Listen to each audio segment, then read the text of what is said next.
Up by 3, trying to extend the lead, and the pass is caught for the touchdown. Noah Fant, the tight end.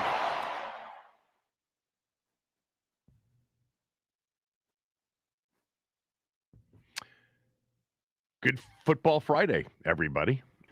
Did we come in with a highlight there? Oh, boy. Yes, we played the Noah Fant touchdown. The Noah Fant touchdown. I didn't hear it, but I do remember it from last night. What a football game last night. That may be the most entertaining game of the season as we enter week 7. So far, a lot of football season left. Totally unexpected. An absolute quarterback tutorial last night from the 240-plus-year-old quarterbacks in the game. It was a pleasure as an NFL fan to watch that level of quarterbacking. I would also say the defenses on both sides were horrendous. Good morning, everybody. More on last night's incredible 33-31 Thursday night game. We've got some good Thursday night games this year, and certainly some surprising ones. I mean, the last 3 big underdogs on Thursday night have won outright. Cincinnati being the least of the big underdogs. They were getting 5.5 last night. On the show today, keys to a win Sunday over Dallas. How many points will it take to win the game on Sunday? How significant will the result be long-term on the NFC East standings? We will get to all of that. I've got smell test picks for this weekend. I'm 7 weeks in a row to start the season with a winning record, 20 games above 500 this year. I am expecting a correction, as I've been talking about this week. I hope it's not this weekend for all of you. I will have those picks later on in the show. 2 guests on the show today. Bobby Belt, who covers the Cowboys and talks about them on radio every day for 105.3 FM The Fan in Dallas, will join us at 11. Ben Standig will be on with us at 12 noon. We'll go around the NFL. Some big games this weekend.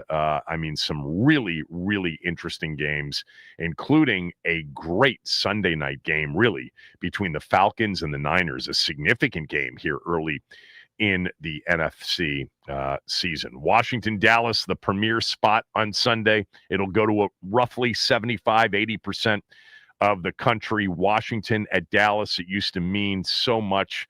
I've been talking about it all week long. It means a little bit this week. I can feel a little bit of juice for this one. This is one that both teams need to get. I don't think it's a code red game by any stretch of the imagination, but I do think it is an important game, a very important game for both teams. I got to start with last night, though. Most of you know that for whatever reason, I've just always been in the tank for Joe Flacco. I've just always been in the tank. I think G and Paulie, several of you DM'd me during this game saying, man, the guy you love is looking elite tonight. Just so you know, I've never said in all of these years that Joe Flacco is an elite quarterback. You know, even when he was playing at a high level. The reason I've always loved Flacco is that, first of all, I'm not sure anybody spins it better than him. I don't think anybody's got we saw 2 of the best pure passers in the NFL for the last, 15 years. Longer than that, 15, 20 years. I mean, both of those guys can just flat out throw the football. But with Joe, it's always been about those moments where he just delivered in the clutch. He's got the 3rd most road playoff wins of any quarterback in NFL history. And now to watch him, go from flailing around in Cleveland the first few weeks with no offensive line, no running game, although they started to get a running game just as he left, no receiving talent, to go into a situation where he's got the best receiving core, you could argue, in the league, with 2 truly great ones, and really one that we are watching the early portions of a Hall of Fame career with Jamar Chase. And to see the precision, to see the processing, to see the accuracy, to see the big you-know-whats to take shots in man coverage, fun to watch. I've never thought Joe was an elite quarterback. I have always thought that Joe has always delivered when it has mattered the most, and that is big late season games for the Ravens and big playoff games. That Super Bowl run in 2012 was not about the Raven defense. It was about Joe blanking Flacco, hon. That's who it was about.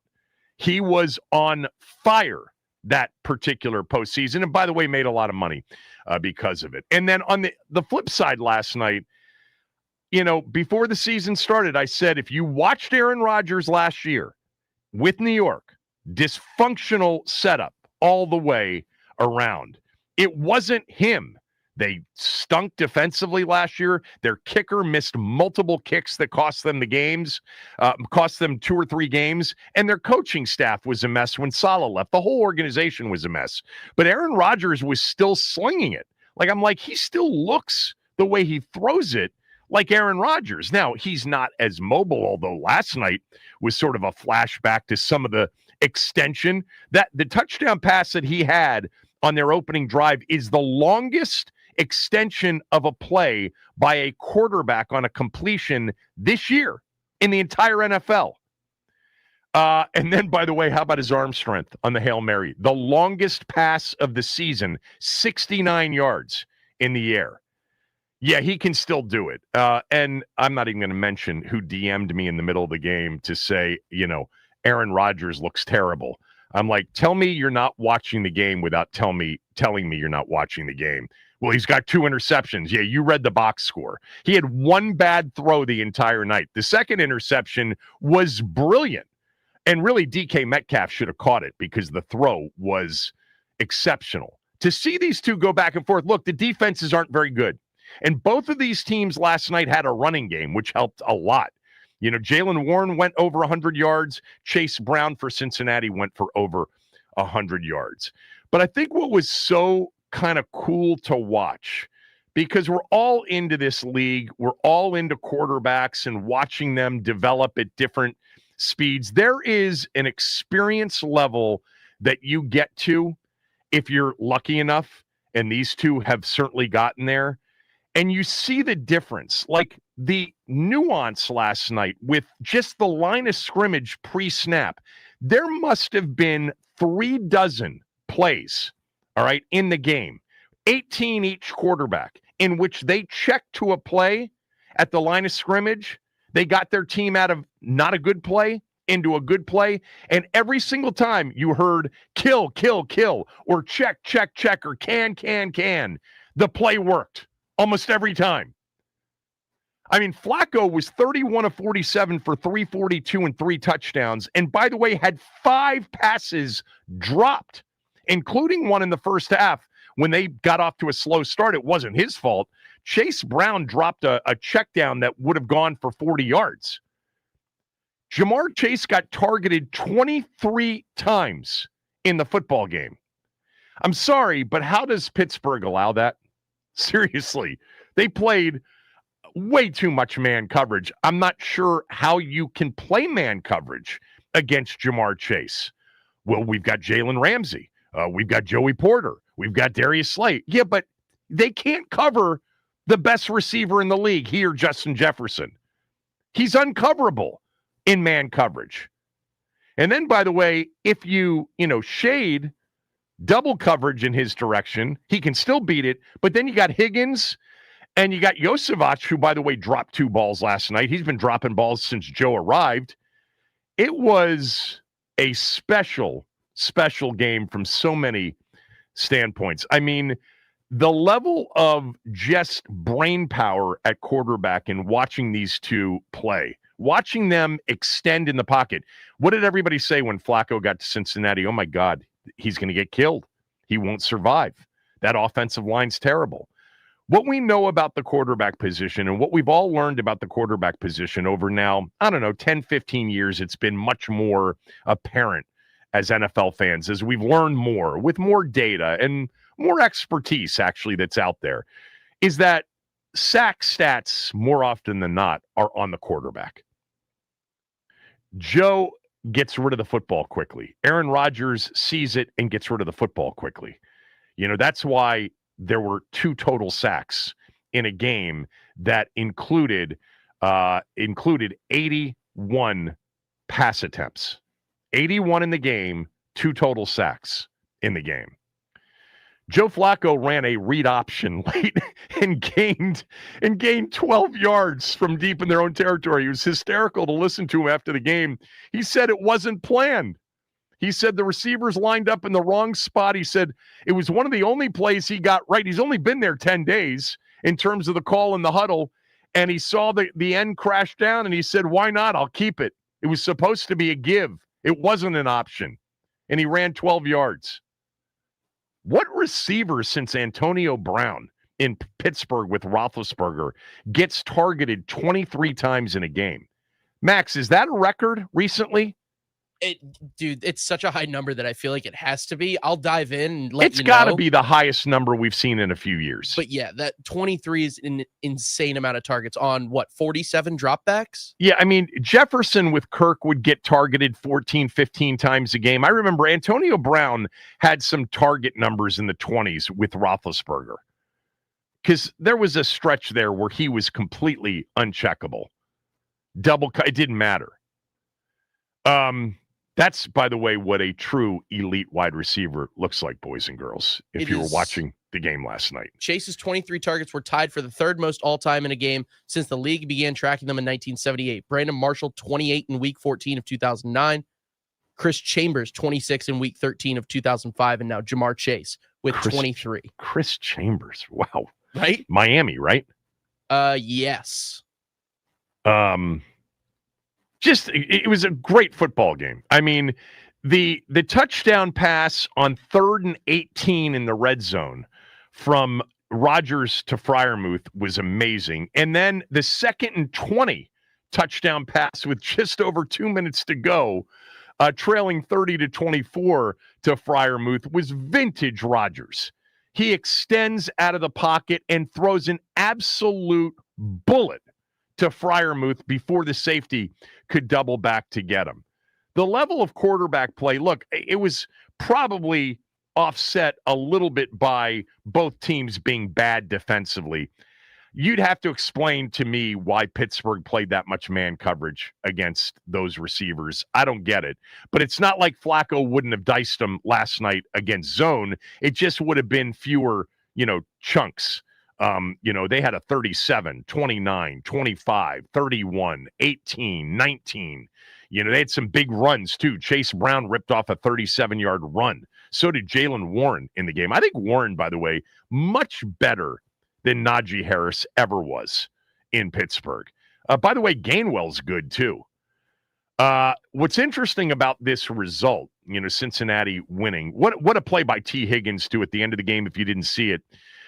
They're in field goal range already to potentially, kick a go-ahead field goal. Pittsburgh's still calling their timeouts. And on 2nd and 8, Flacco, they decided to put the ball in Flacco's hands, and he throws an absolute beautiful touch ball to T. Higgins in man coverage, lays it out. Higgins could have scored with it, but he slid down at the Pittsburgh 7-yard line, which allowed Cincinnati to get the clock down to 7 seconds before kicking the game winner, which did give Aaron Rodgers a shot at a Hail Mary, which I was like, wait a minute, he can't get it to the end zone from his own 35-yard line or whatever it was. Oh, yes, he did. Yes, he did. Brilliant quarterback play last night. Some bad defensive play as well, but I don't know. As a football fan, there are certain nights you just are watching and you're like, well, that's how the position is supposed to be played. That's how you do it.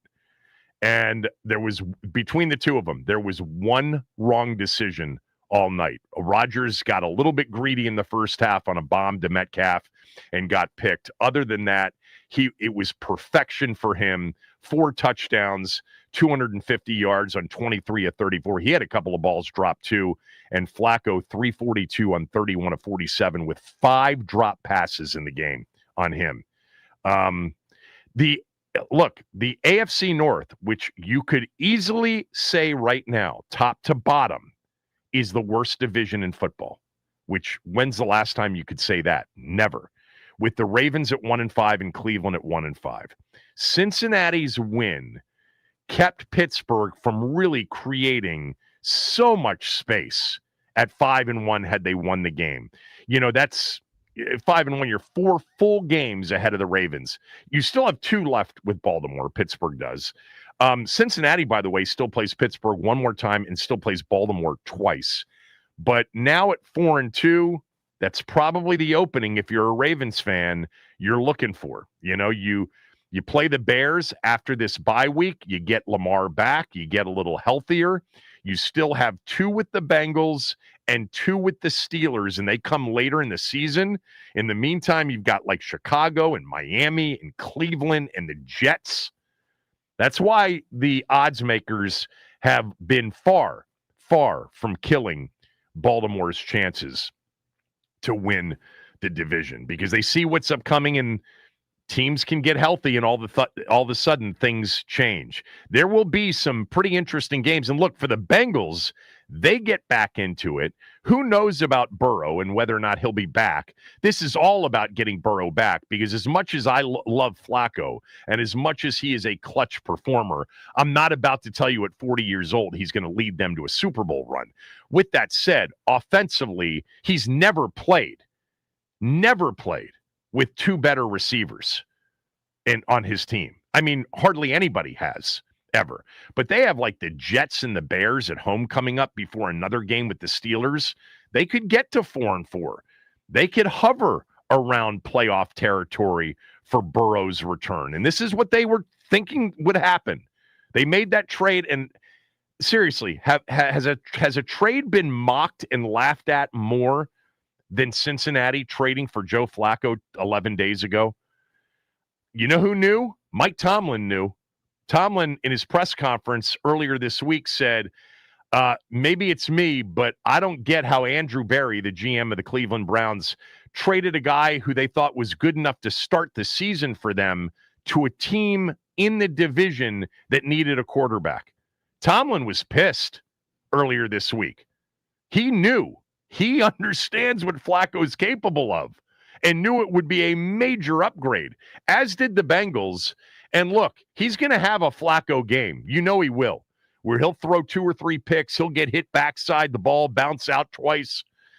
But if you protect him with those receivers, my God, it's fun to watch Chase and Higgins. Chase had 2 drops too, 2 drops in the game, but he is really, really special. The difference between what I would say is easily the 2 best receivers, like the 2 elite, truly elite of the receiving group in the NFL, Jefferson and Chase.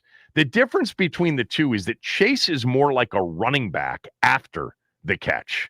He is a physical runner after the catch. Jefferson is he's the best route runner in the league. I mean, it's impossible. You bracket him and he's still able to get open. It's going to be interesting to watch that division play out. I don't think Baltimore is dead. I think Baltimore's biggest issue, though, is defense, even more than it is worrying about Lamar Jackson getting back and what they'll be like. Fascinating game last night. Really an entertaining football game. And it's hard not to like Flacco if you've watched his pre-games and post-games. He joined the set with Chase last night on the Amazon set. He joined Scott on SportsCenter afterwards. Aaron Rodgers, in terms of the player he is, they got something going offensively. I don't think there's any doubt about that. They just can't stop anybody right now. The Steelers can't. They got, by the way, their next game is a week from Sunday night in Pittsburgh against the Packers. The week after that, it's home against the Colts. Those are the next 2 for Pittsburgh. So they kind of needed that one last night, and they didn't get it. NFL's awesome, man, when you get games like that. And we have had a lot of those games on Thursday night. Last week, the Giants, stunning the Eagles. The week before that was that incredibly intense 49ers-Rams game. The week before that was a walk-off field goal, Seattle at Arizona. We've just had good primetime games this NFL season. All right, we got a game on Sunday. that isn't prime time, but it'll feel like it when we get there. At Dallas, in a game that, I had an emailer yesterday suggest that it was code red. I'll read it. It came from Lane. Lane wrote, Kevin, I agree. It feels like the biggest Dallas-Washington game in a few years. It also feels like a code red game because of what follows on the schedule. So my question to you before I get to kind of my keys is two-part. Number one, do you view Sunday as a code red game, as a game that they have to win? That's number one. Number two, how many points will it take Sunday to win the football game? The number. Give me the number that either team needs to get to win on Sunday. Is it code red? What's the point number that either team needs to get to win the game? I'll give you my answers to both. Max will also, when we come back, 301-230-0980. How could you do that, Andrew? How could you do it?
Is Sunday a code red game?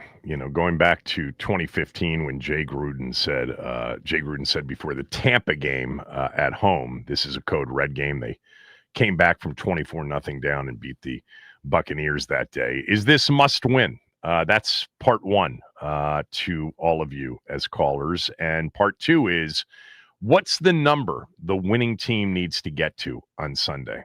This is the highest over-under total of the season. We're up to 55.5 in terms of the over-under on this game in a lot of spots. It's the highest number of the season so far. Why? Because Dallas is horrible on defense, and Washington's pretty bad on defense. And Dallas is exceptional on offense, and Washington's pretty good on offense. So obviously people are expecting this game to be in the 30s, both sides. So I'll answer the code red part first. It's not a code red game Sunday. It's not a must win. We're too early in the season. This will be just 7 games when this one is completed. Now, it is a bit kind of code, reddish, because falling to 3-4 with Kansas City a week from Monday night, I know what the reaction will be. It'll be panic. It'll be doom and gloom. Season would feel over, especially if they were to lose to Kansas City the following week, to fall to 3-5. We're not even at the halfway mark at that point, and people I know would start to jump ship. But I don't think I would feel that way, because coming back off of the next 2 on the road, and I think they're going to win Sunday. We'll have our predictions later on in the game. But coming off of these 2 on the road, the next 3 out of the next 4 are at home, and the game that's not at home is the game in Madrid against the Dolphins. The opponents are good: Seattle, Detroit, Denver, the home games. But there's just too much season, too many home games, too many matchups in which Washington will certainly have a chance to win and probably be favored to win. I look at those 4 games. They'll be an underdog at Kansas City. I can guarantee you that. They are a very short favorite right now, a 1.5-point favorite at Dallas. They'll be an underdog at Kansas City. And it's possible that Detroit could be favored here. But they'll be favored over Seattle at home. They'll be favored over Denver at home, not by a lot. And they'll be favored by, over Miami and Madrid. I just think that while the NFC is super deep, the playoff race could set up as the NFC East being the weakest division and requiring the least amount of wins to win that automatic berth. The NFC West has 3-4-2 teams. The NFC South has Tampa at 5-1, the Falcons at 3-2. Hell, the Panthers are at 3-3. All right. And by the way, can stop the run and can run the football. The NFC North, all 4 teams are above 500. It's maybe a good year to have the injuries that they've had, try to overcome them, try to figure it out, because they're not losing a lot of ground at 3-3. Or if they were to lose, Philly could be at 5-2 by the time the game kicks off, but nobody's running away with this division. The division, more likely than not, is going to require 10 wins. I think 10 might do it in the NFC East this year. Now, the one wild card is that Philly is so talented that they get it together sooner rather than later, and they end up going on a run like they did last year. And rather than 2023, when their season imploded late, the season turns around like last year, and maybe they get to 11 or 12. But right now, I don't see anybody running away with the division as teams are kind of floundering here. And Washington could be on a 2-game losing skid after Sunday, staring 3 in a row. It's a losable game for sure on Sunday. I don't think it's a code red game. I just know what most will say about the game. I'll give you how many points I think will be required to win the game on Sunday in a moment. But Max, do you view this game as code red, as must win? Yeah. So I not code red, but I said to you yesterday, it feels like a fork in the road game. Like how this could either put the arrow for the season up at a significant portion, or it could go very far. It can kind of jet down like the stock market. this defense is going to have to figure out a way to get probably like a single stop. That is all they're going to need is one stop. If offense can keep pace and keep the ball moving against a dreadful Cowboys defense. So it is, I don't want to say must win, but it's definitely a can't lose type game and situation. Well, if it's can't lose, it's must win. I'm pretty sure that's the way it works. Here's what I would say. It's a really big kind of need to have, but the season is not over if they lose this game. I just don't see it that way. I could, the way they're playing defense right now against good offensive opponents, and this will be the best offensive opponent they have faced. 100%. They're going to have a chance to lose a lot of games coming up, but I think they'll also be there offensively with chances to win. We'll see. The number for me is not probably as high as you think. I would say, I think 28 in a heavy, long possession kind of a game. I see both teams playing a lot of bend, don't break Sunday, trying to answer in the red zone. A lot of easy 20 to the 20-yard line, 20 from your own 20 to the other 20. These days, it's not even 20 to 20 anymore. It's more like 35 to 20 because of the starting field position. And clock churning, both teams being able to run the football, possess the football, the ball not hitting the ground much on throws. It could be a low possession game rather than a higher possession game. I see 28 being the number. I think the winner has to get to, at the very minimum, 28 points to win the game. I think if you get to 28, you're going to win Sunday.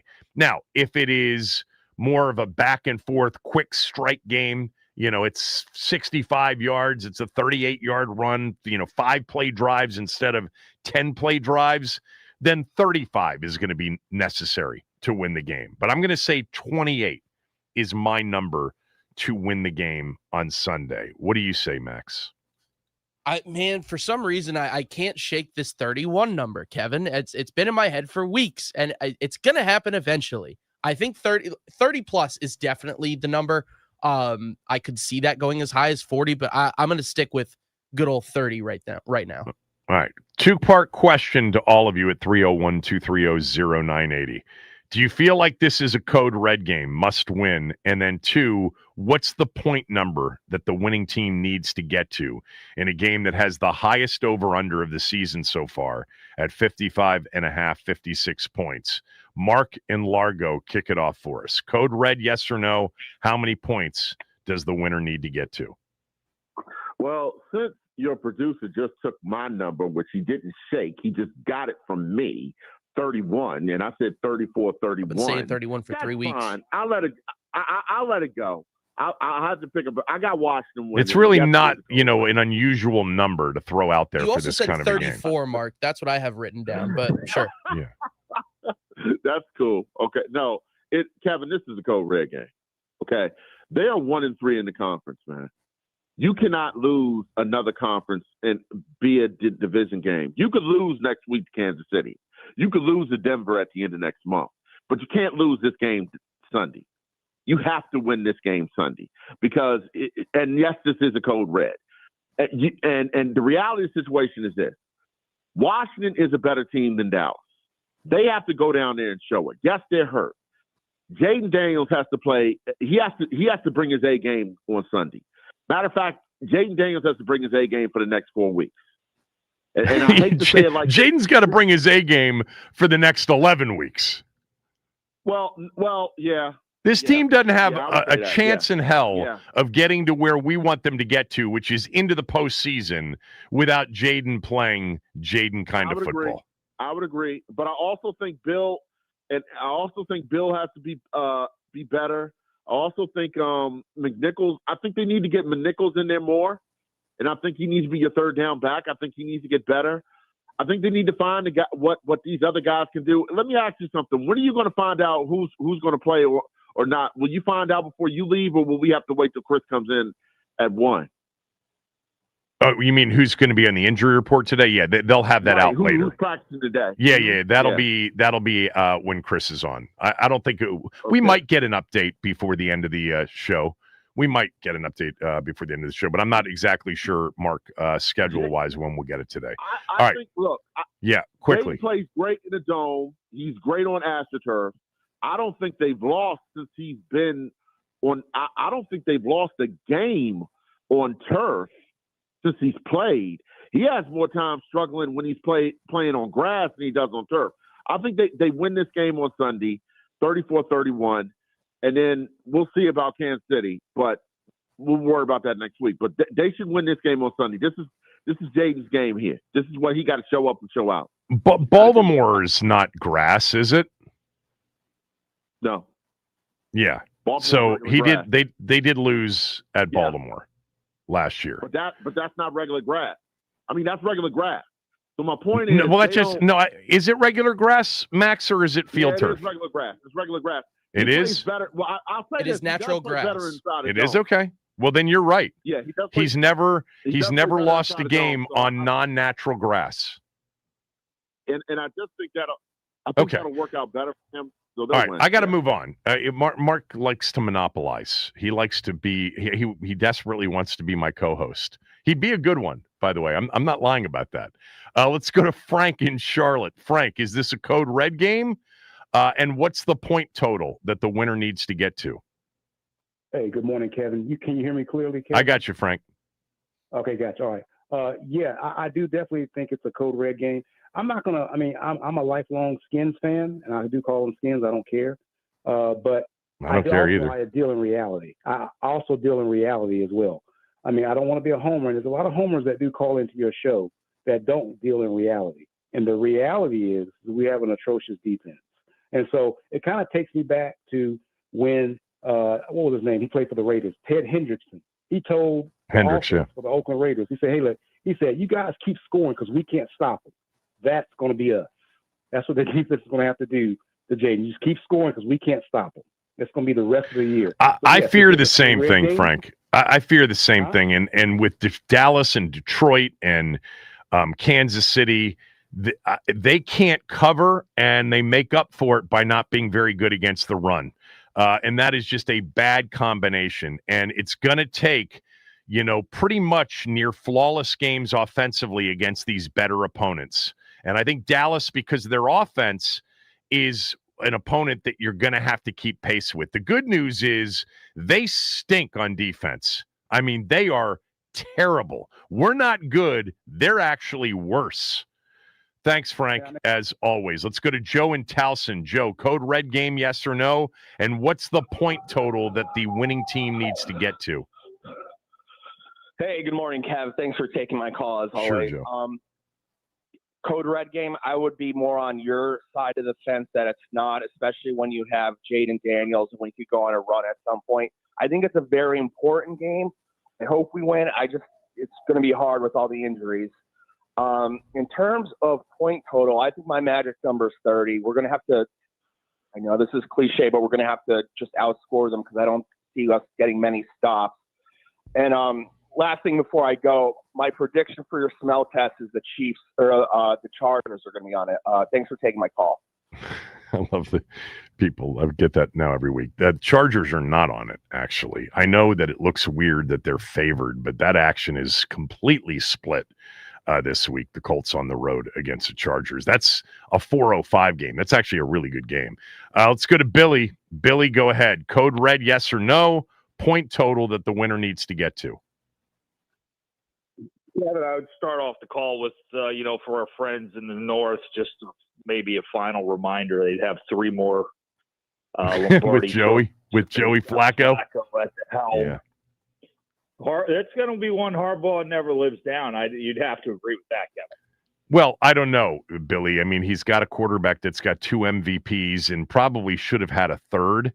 But he's never been the playoff performer that Joe Flacco's that was. But yeah, ironic that I think it was who was the coach? Jay Gruden that used the term Code Red. He did. We could use Jay Gruden as our offensive coordinator. That would you don't like Cliff now? With our current talent. So you're not a big Cliff fan? No, I'm not right now. Yeah. Okay. I think there were a lot of missed opportunities over the past 2 years to take advantage of probably the best quarterback that's ever played the game in Jaden Daniels.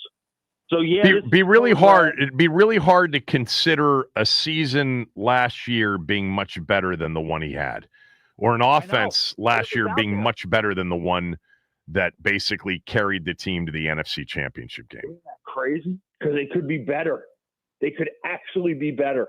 A lot better. Right. Well, I'd look forward to your presentation on what they should do, but I don't want to do that here in this segment.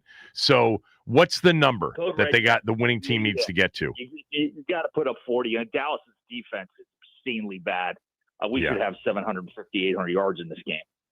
Well, it's 50. That'd be a record. What is the record? Okay. Look it up, Max. I'm going to say that the record NFL yardage in a game is probably starts with a 6. 600 and something. Thanks, Billy. Then we got it. Yeah. Let's go to Harry in New Jersey. Harry, code red game, yes or no? What's the point total the winner needs to get to? It's code red. They have only one conference game.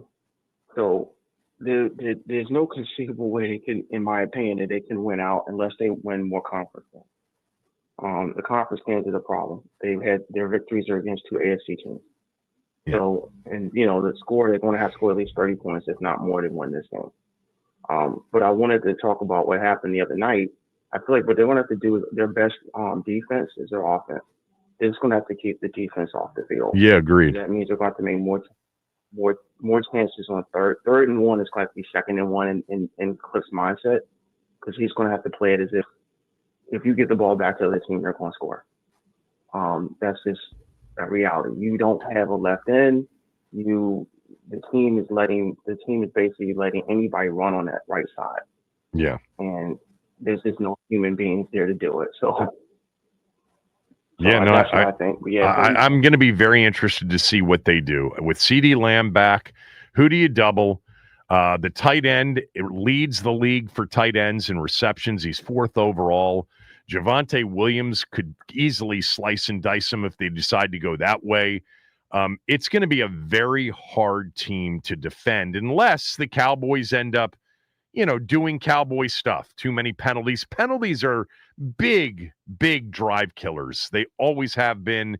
And in a game like Sunday, and I'll get to my keys, it's like you almost have to get a team off the field, you're going to have to hope they do something to themselves. There's a holding penalty, a phantom holding penalty, a phantom, offensive PI that, gets, marks it back, a personal foul, 15 yards, and they got to overcome 1st and 25, 2nd and 20s. I mean, that's pretty much the only thing that got teams off the field last night were penalties. And it's going to be the same type of game. And obviously, the team that coughs it up a couple of times is doomed on Sunday if they don't get them back. Doomed. Anthony in D.C., code red game, yes or no? What's the point total necessary for the winning team? Kevin, because of the competition in the coming weeks, this is a code Daffy Duck, not the red button game. Not the red button? Lose this game. Yeah. Not the red button. Okay. They can't afford to lose this game, because if they lose the game, basically your only path to the playoffs is to win the division. And I have no confidence in our defense to be able to sustain that kind of run. There are 2 things you can guarantee about our defense. If we score, the very next drive, the opposition will score. When we absolutely, positively have to have a stop, 7 out of 10 times, if not more, they will give it up. So yeah, I mean, it's just so funny how we just, you talk about, a roller coaster. But I think those of us that were being a little bit realistic about the results against the Giants, Raiders, and that Chargers team on that day knew that this could be a problem against better teams. And Chicago's not even a better, that great of an offensive team. Sunday is by far and away, people, the most dynamic, the most versatile, the most talented offense Washington's faced this year, with a quarterback playing at an insanely high level and them getting their best receiver, I guess, in CeeDee Lamb back this week. Maybe there will be some CeeDee Lamb rust. Maybe the mix between Pickens and CeeDee Lamb will take some time for them to get adjusted. And maybe Washington will benefit from the timing of it rather than having him back for a third week in a row or something like that. But I do think like you gotta win this game by possessing the football and not making any mistakes. So what's your number? What does it take, Kevin, Anthony, to win? At least 34. But Kevin, what you just ran through, that's a lot of wishful thinking. It's not a lot of wishful thinking. None of that's a reach, especially possessing the ball on offense. No, I'm talking about the Cowboys side of it. The CeeDee Lamb scenario that I just painted out. Hopefully he's got a little rust on him. Yeah, maybe. We'll see. Hopefully he's not 100% healthy and he's coming back a week too early. How about that, Anthony? I got to get to a break. Bay, Ryland, Chris, Derek, stay there. We'll do one more set of calls. Is this a code red game? Also, the point total necessary for the winning team. Bobby Belt from 105.3 The Fan in Dallas will join us at 11, and I'm going to play something that Joe Witt Jr. said yesterday when we come back. I want you to hear it. Kevin Sheehan Show, Team 980 and theteam980.com.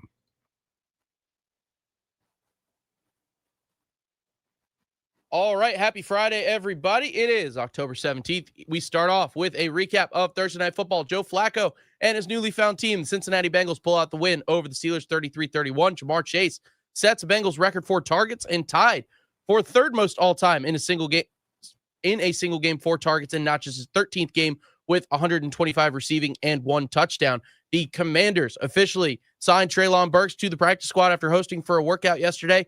Commanders have also released wide receiver Tay Martin in a corresponding move from the practice squad to the MLB for postseason. The Dodgers, they increased their lead over the Milwaukee Brewers by to 3-0 after notching another win, this time out in LA. Then Toronto Blue Jays get another big win over the Mariners and even the series at 2 games apiece. Plus, tonight, the Caps, they get going against the Minnesota Wild as the boys in red debut their new third jerseys. Puck drops at 7 p.m. Logan Thompson expected to be in net. That'll be right here on 106.7 The Fan and possibly the Team 980. This update is sponsored by Team 980 YouTube page. Just open the app, type of the Team 980, hit subscribe. Kevin Sheehan is live every day from 10 to 1. You can catch Den's office throughout all football season. Don't forget to hit the like button whenever you do decide to join us and turn on notifications to stay up to date on all things DC sports. That is what's trending.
it's the execution and the communication. If we have great pre-snap communication, it provides better post-snap play. And so a lot of the plays are plays that we've gone over. We just have to make sure we're executing them on game day. You know, that's just what it is. You know, and some of them, like I said, the big play that hit us in this last game, it was a play that should have gone for 8. It went for 55 because of a missed tackle.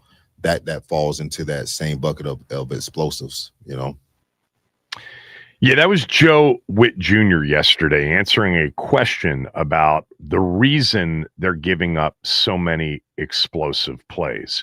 I'll move beyond it's execution and communication over scheme, and because the question was actually asked, is it scheme or is it execution? And go to the part in which I feel like there is this feeling that Monday night was about one play in terms of the explosives, the Swift 55-yard touchdown catch, and that the reason it was an explosive play was a missed tackle. Well, a lot of explosive plays are because of missed tackles, but they're delusional if they don't think that a lot of the explosive plays against them, including on Monday night, were people just wide open. And by the way, the explosives that the Bears didn't execute themselves on, the Zacchaeus play from their own 3-yard line. I mean, hello, he is running into open space. Bobby Wagner trying to cover him. And if he holds onto the ball, it's maybe a 97-yard touchdown. I mean, there were explosives in the run game all night long. There were explosives and missed explosives on their end. And to hear, the big play that hit us in the last game, it should have gone for 8, meaning we should have made the tackle, but it went for 55, and that ends up being in the bucket of explosives. That bucket was filled with a lot of plays and a lot of missed opportunities on Monday. Yeah, this defense is not like just a couple of missed tackles away from no explosives happening against them. That's just not true. In fact, in a lot of the games this year, they've been a decent tackling team. All right, let's try to get through some of these calls. Bobby Belt's coming up from Dallas at 11 a.m. Chris in Delaware, Code Red game, yes or no? Point total that the winning team needs to get to. Hey, Cav, thanks for taking my call. Quick Chris. sidebar. I had the pleasure of playing with Joe Flacco at University of Delaware in 2006. Wow. And I couldn't be more happy for the dude. To think that he's still playing almost 20 years later is just insane, because I don't think I could sniff a football field. I mean, I think the best thing about watching Joe is there's just not a prettier ball thrown in the league over the last 15 years like his. His release is insane. There was a game against Villanova. He chucked the ball 65 yards on both knees to the opposite uprights in practice in a walkthrough. And everyone, it was late in the season. Everyone was like, "Oh my God, this guy's legit." I mean, we already knew he was legit, but that was the moment. So anyway, for Sunday, this is totally Code Red. Mark and Largo nailed it first. He stole my thunder. Conference schedule, you look at it, we're in trouble if we drop this game. So it's definitely Code Red. The number for me is 33.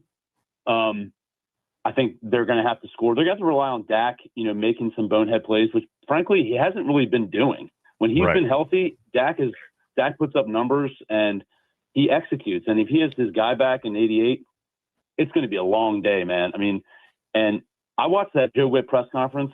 That dude, he couldn't have spoken faster through the Bears game in terms of the little recap. And then suddenly he was talking about Dallas. Like, he was fumbling his cue cards.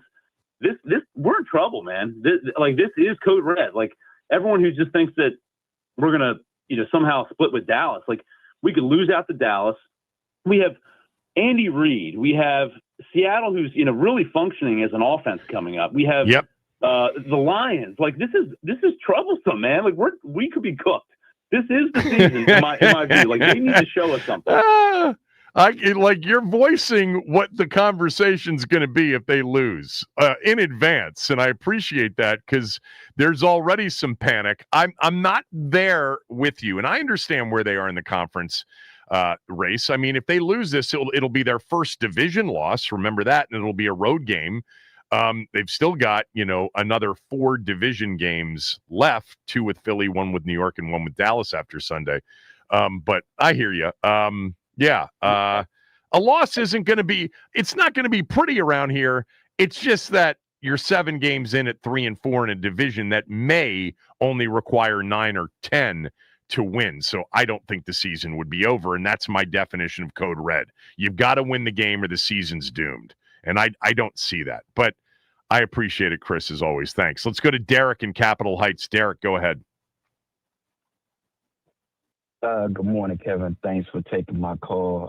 Sure, Derek. To get to your question right away. I mean, I know it's not as meaningful as the previous era and our generation that we grew up watching, but for me personally, the Cowboys game is always a code red. It feels like a must-win, and also it's a division game. Why wouldn't you want to have a lot more emphasis on a division game? Well, you do. Nobody's saying that it isn't a big game, an important game. The issue is, do you think the season's over if they lose it? So that's what we're assuming code red means? Well, isn't that what code red means? No. Must win, have to win, or the season's doomed? The second part I can argue with. I'm leaning more to the importance of by saying code red. We got to get it done, but we still have some time left. That's the way I look at it. Okay. But anyway, to answer your question, I think the range between 30 to 35 points, leaning more to the high side of 35 points. Yeah. Thanks. Appreciate it. Those of you who I didn't get to, I apologize. Up next, Bobby Belt joins us from Dallas to talk Cowboys. And from their end, what do they need to do to win this game? And I wonder if they view it as a code red game. We'll ask him next.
Bobby Belt covers the Cowboys and is a part of 105.3 The Fan in Dallas. Also with DallasCowboys.com. You can follow Bobby on X at BobbyBeltTX. Bobby's been on with us before. He came on with us before the season started to talk about the NFC East and the Cowboys. And here we are, Bobby, 6 weeks into the season. I want to start with this. I just asked, and we did a call segment, do you view this game as code red, meaning must win? And I don't personally, from Washington's standpoint, believe that it is that dire, like a loss dropping us to 3-4 would be like doom for the season. What do you guys see it as? Dallas is in a weird position because I think a lot of fans right now are just very pessimistic about what they could be. So a lot of people are like, okay, if they lose a game, do we feel like we're losing anything? Like we feel like we're already not going to the playoffs. So what is the loss really? But they also tend to ebb and flow with things. They had the tie with the Packers, which a lot of people felt conflicted about, but a lot of people felt like, hey, you played with the Packers closer than we thought you could. Then they beat the Jets, and you were heading into a game against Carolina where you thought you were going to be able to win that game. So now it's been very low this weekend, the confidence, but it's a very, very capable, very efficient offense, and it's just one of the worst defenses that you are ever going to see. And so those sort of things have people conflicted, where I think if they thought it was realistic to be able to improve the defense enough to where your offense could be a threat and win you games that way, then they would be very locked in and very concerned about this game. Right now, I think a lot of people just every week assume the team's going to give up 40 points. If they had beaten Carolina and came in with a 2-game winning streak, and by the way, the tie would have been, a 3-game unbeaten streak, would there have been more juice? Would there have been more of a belief that, you know what, maybe we're just so good offensively, we can go figure out a way to win 10 games and make the postseason? Yeah, it probably would have changed things. And look, that offense was really, really good up until the very last possession they had. They go 3 and out with one of the ugliest possessions you're ever going to see, and then let Carolina milk 6 minutes off the clock and win it. So that had a lot of people feeling really deflated. And that's kind of the position you put your offense in. They have to be perfect. And not only do they have to be perfect, they have to have the ball last. And that's a tough position to find yourself in, and a frustrating one, I think, for the offense. But it's just, I think everybody feels like you're not going to get anybody off the field. And when you get somebody off the field, when you manage to stop them 3 plays in a row, when push comes to shove and it's the end of the game and a team says, we got to go for it on 4th down, well, you really don't feel like you're going to be able to stop them 4 times in a row. And so it has been a major area of concern. It's been the major high point has been the frustrations with defense. It's been the major talking point. We're going to have Jerry Jones on our station in 25 minutes. That'll be the focus, I'm sure, of the questions he gets today from our midday show. So that's the big focus. And if they would have been able to come through against Carolina, then sentiment is probably a little bit different. But I think it just felt so deflating after you saw the Eagles lose the way they did to the Giants. It felt like you kind of let an opportunity slip through your fingers to make even more of a dent in the division early. By the way, Bobby, did Jerry not talk after the loss to Carolina? No, and here's the thing. That's a little bit of a unique situation. So he will always talk after a home game. If he doesn't talk after a home game, something is wrong. On the road, he used to talk frequently. He had gone about the last 5 or 6 years where I think he'd done it once or twice, just logistics of trying to get out of there.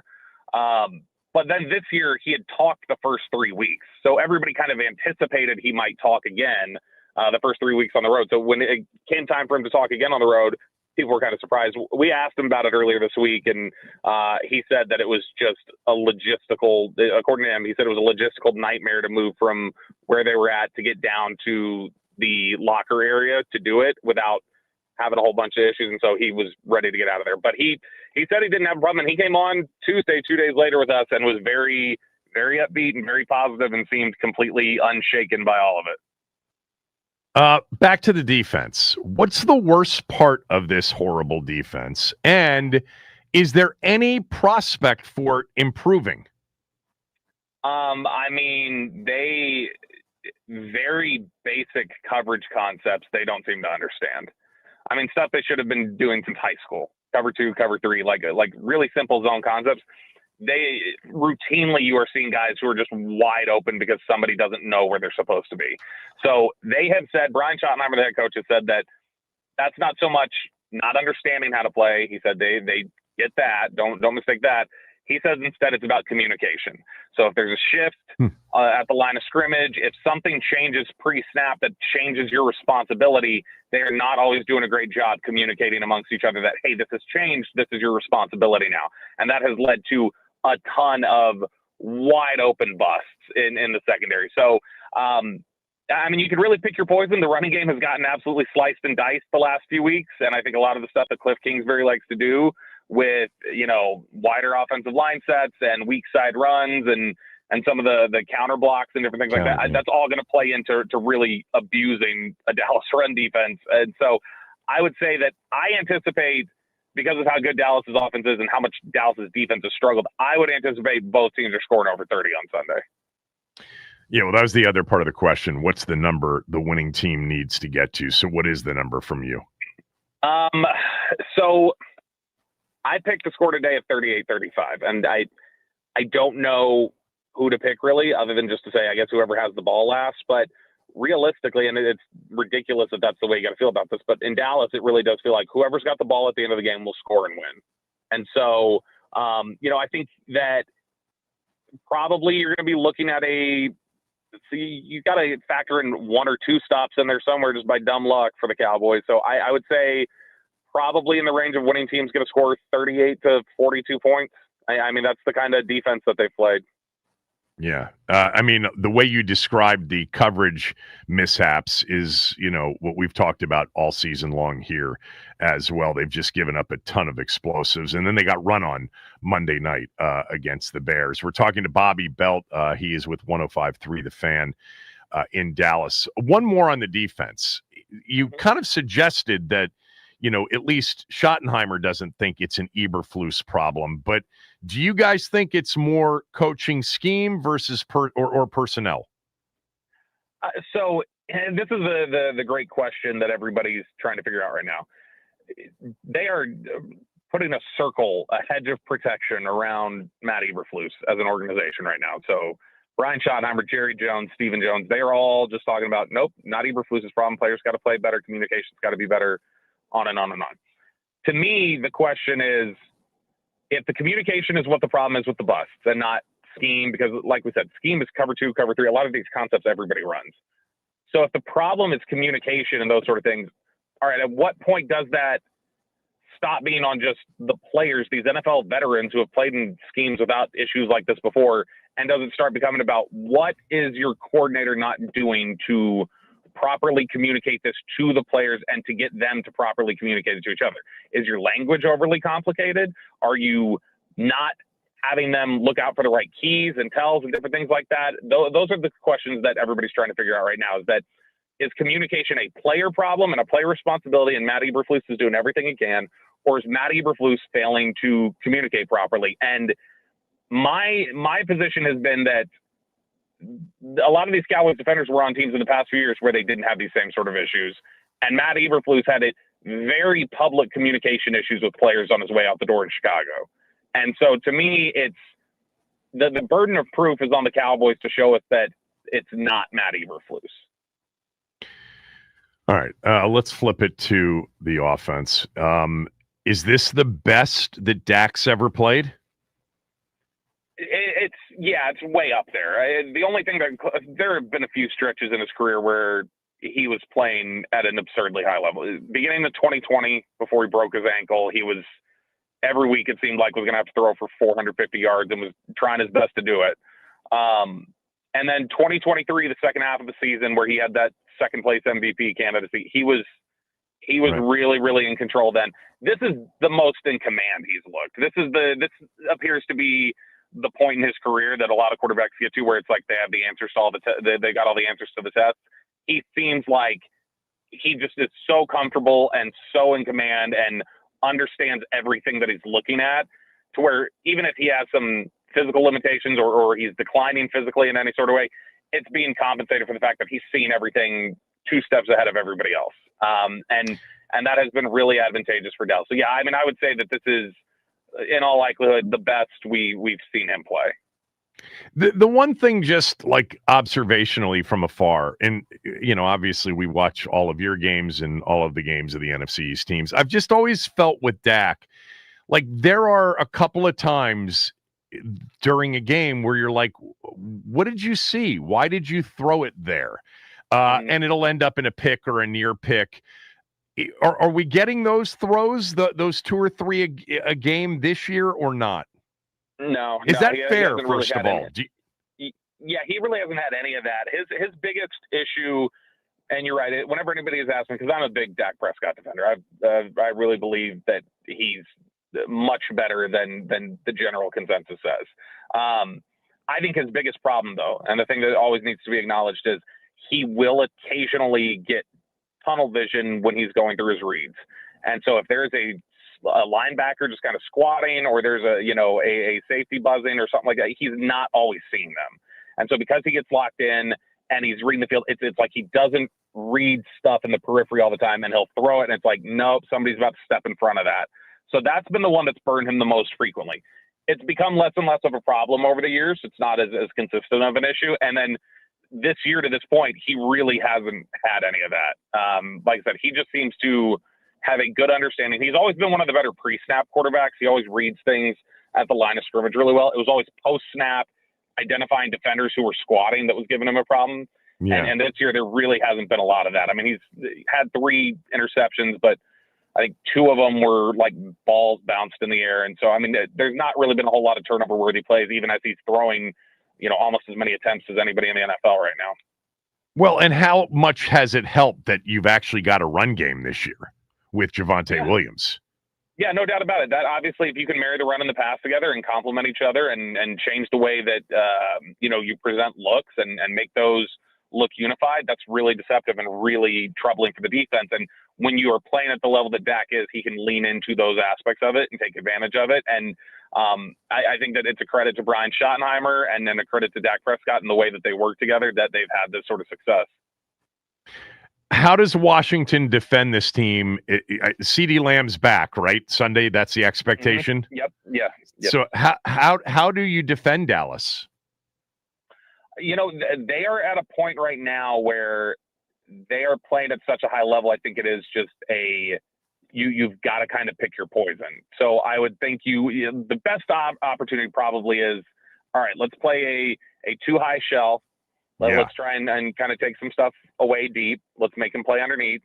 And then in the run game, you've really just got to out-physical them at the point of attack at the line of scrimmage. They've had some trouble at times when really aggressive physical teams start coming after them. That's what Carolina did to them to really blow up the run game last week. And so the more you can blow things up and win at the line of scrimmage off the snap in the running game, the more that Dallas's issues start popping up, because Javonte Williams does not have a lot of burst. And so, if he's being forced to avoid tackles right off of the snap, and you've got linebackers that are running free, that can cause some issues for you. So, I think really good run defense designs that'll help you get an advantage to beat a blocker to a spot if there's a pulling guard or something like that.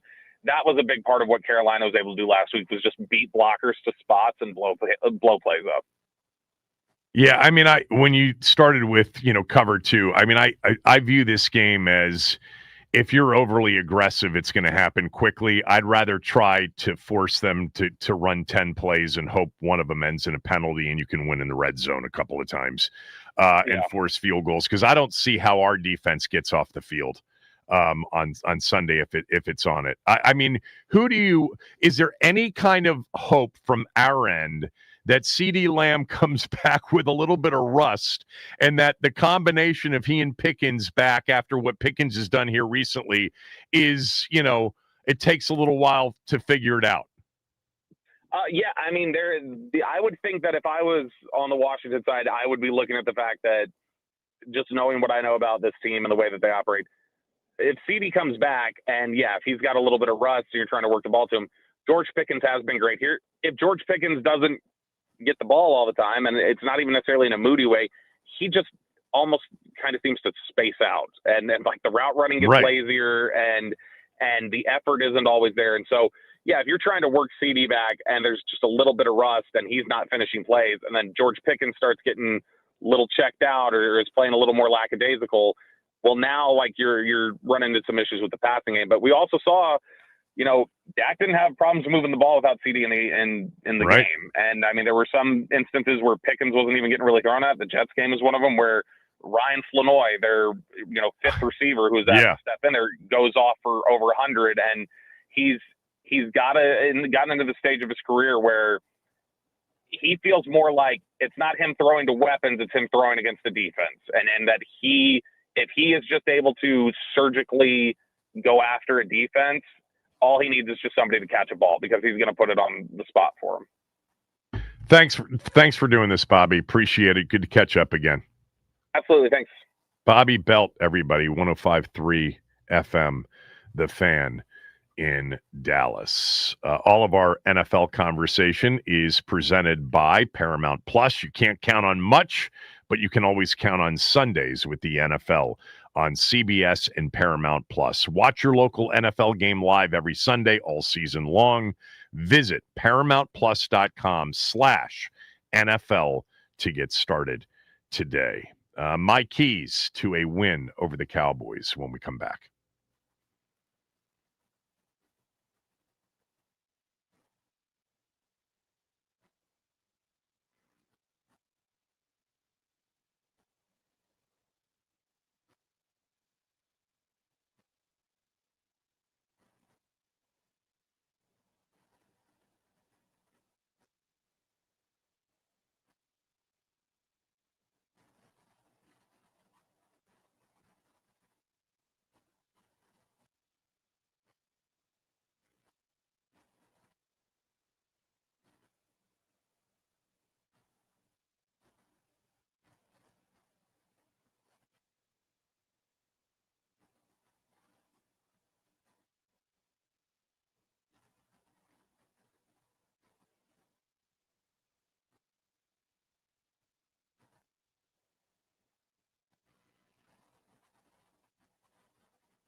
All right, Washington beats Dallas if a couple of keys for a win. We'll have our predictions at the end of the show. Smell test coming up next hour. Ben will join us at 12.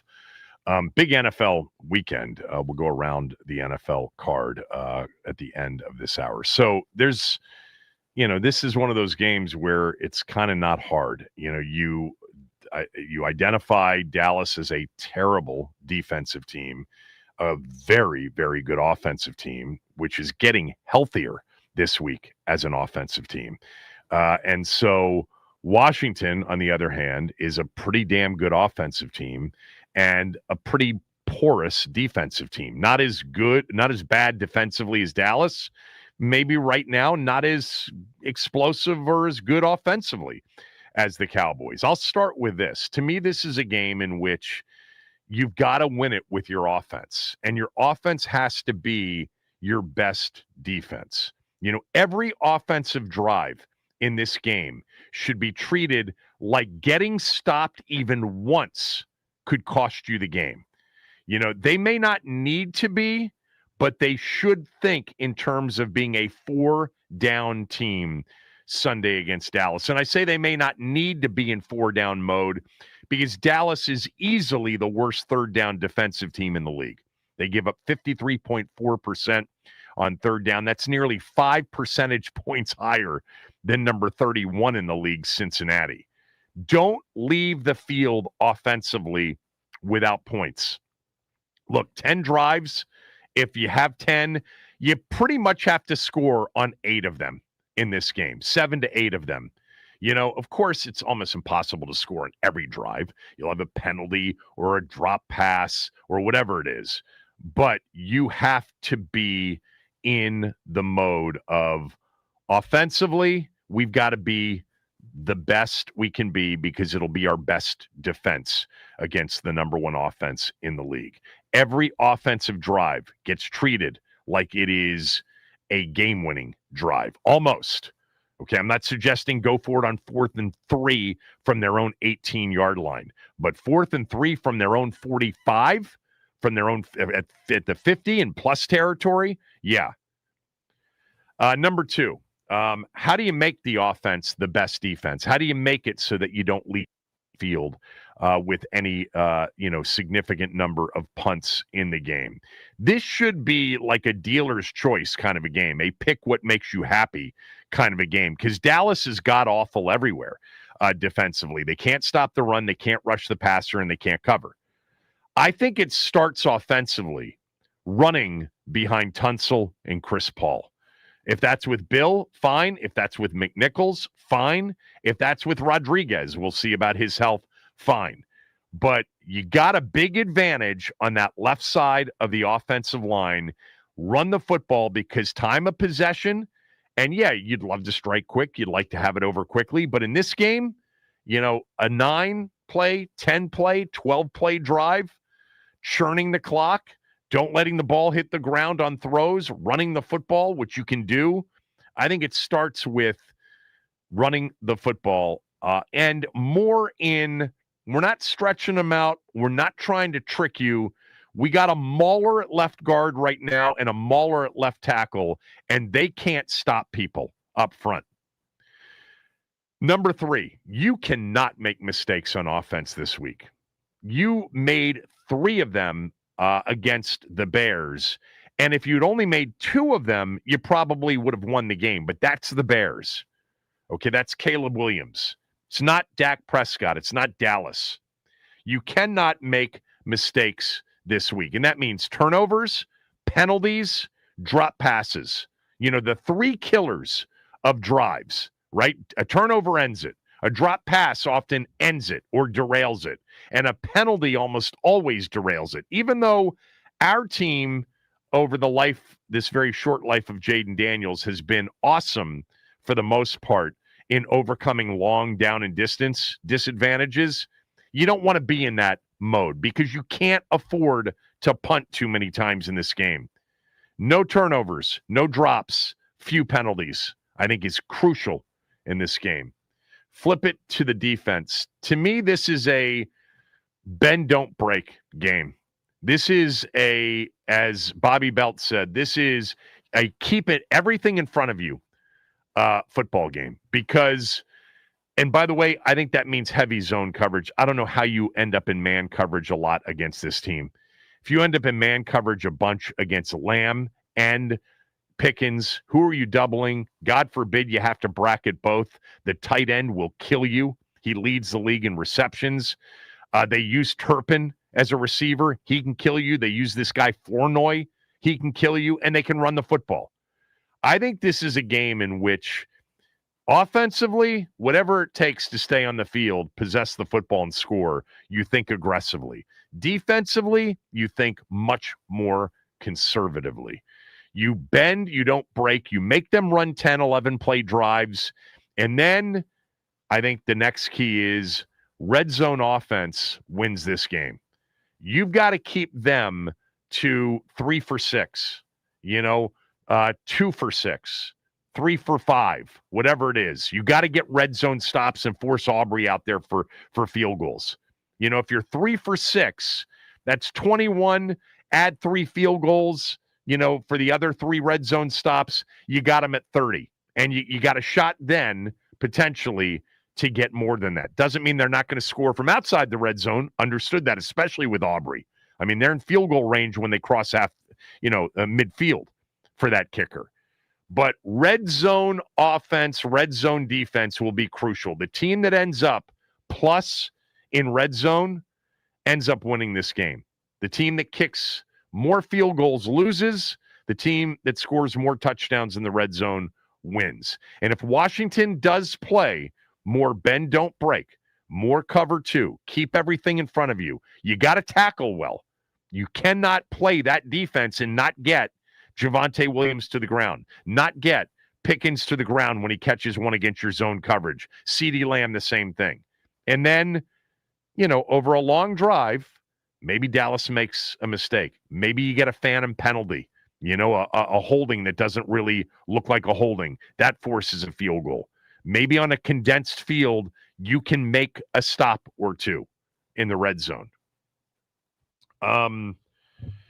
What else do I have here? Kevontae Turpin. I think we all remember what happened last year in FedEx Field. It was FedEx Field last year. No, it was Northwest Field last year. When did it go to Northwest Field? Beginning of last year, yeah. Beginning of last year. This guy is so dangerous with the ball in his hands. And by the way, they're not just getting the ball into his hands on reverses offensively, jet sweeps. They're throwing the football to him.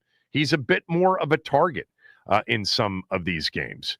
But with the new kickoff rules, Washington had one team last year, that they did not do a great job on kickoff returns against. And that was, of course, the Dallas Cowboys in that game at Northwest Field. In that game, Kevontae Turpin had, he had the touchdown. They had the 99-yard kickoff return when Washington had cut it to 20-17. And then they had another kickoff return off that, onside kick attempt. But Turpin is a dangerous kickoff returner. He averaged 44.8 yards per kickoff return. And that doesn't give you a chance to bend, not break if they're scoring on kickoff returns or if they're returning it, directly into the red zone. He's just an outstanding, dangerous returner. And I love our team's special teams coverage units. We've been excellent. Lastly, look, if both teams somehow perform in the red zone, it could come down to Brandon Aubrey against Matt Gay. Gay can't miss indoors in that stadium. The distance in which the ball travels right now this year because of the juiced ball is already an advantage. Kicking in that stadium indoors, you got to be able to kick a couple 52, 53, 55-yarders. Hopefully, you're not in those positions, but at the end of a half or maybe at the end of the game, the kicker that comes through will be big. I really view this game as offensively, you can't punt much. And defensively, you got to keep everything in front of you and tackle well. And if you do that, then maybe you can get some red zone stops, force field goals, and you can win, a 31-28 kind of a game, a 34-31 kind of a game. Red zone results are going to tell the tale. Turnover margin, obviously, you'll go to. The second thing you want to go to if you don't watch the game is red zone and how the teams performed in the red zone. Because a 4 out of 5 day, a 4 out of 4 day, a 5 out of 6 day, yeah, they could be in the red zone 6 times. And we could be as well. That's going to be tough to overcome. Got to get some red zone stops. I like our chances, though. I actually really legitimately like our chances in this game Sunday. We'll have the prediction a little bit later on. When we come back, we'll go around the NFL. Some really good games Sunday, including Washington and Dallas. I do want to tell you, though, quickly about Window Nation. Times are tough right now for some of you in this area, and Window Nation understands that with the government shutdown. If you've been impacted, Window Nation really wants to help. Right now, buy 2 windows, get 2 free. And make no payments and pay no interest for 2 full years. And that's no down payment or no monthly payments until the year 2027. And they're not going to charge you interest. That's real relief and a great way to make your home more comfortable before winter arrives. They've got an A+ rating from the Better Business Bureau. Thousands of satisfied customers right here in the DMV.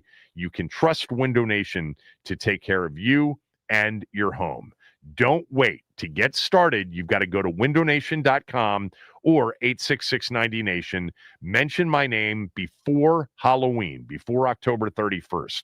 They'll come out and give you a free estimate. You'll actually find out which windows in your home need to be replaced. Once you get the quote, they're not going to pressure you. They're not going to obligate you to anything. You make the decision.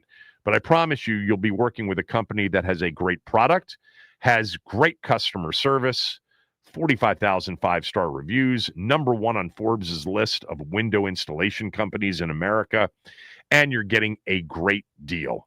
WindowNation.com, 866-90-NATION. Window Nation, quality windows, flexible financing, and comfort you can count on.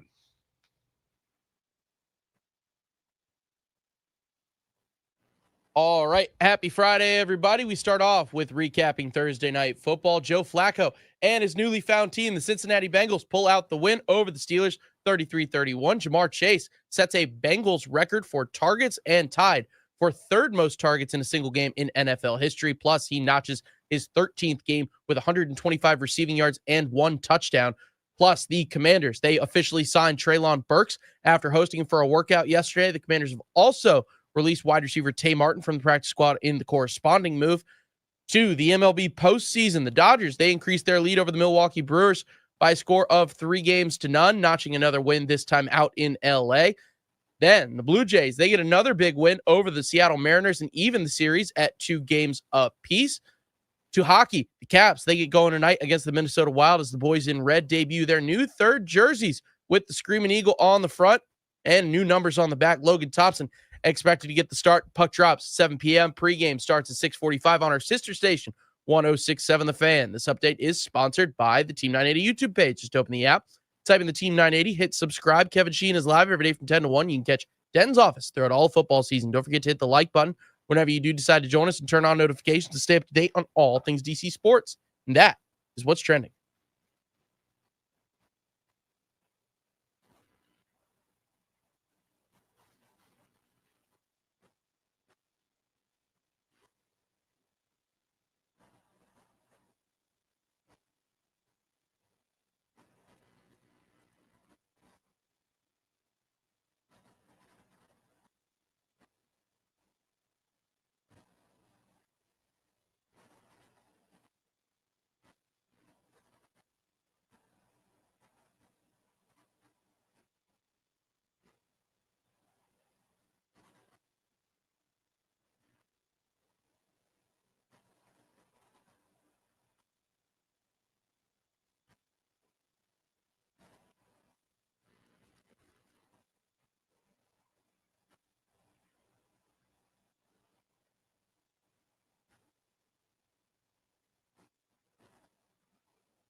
The biggest plays and clutch moments. Oh, look out!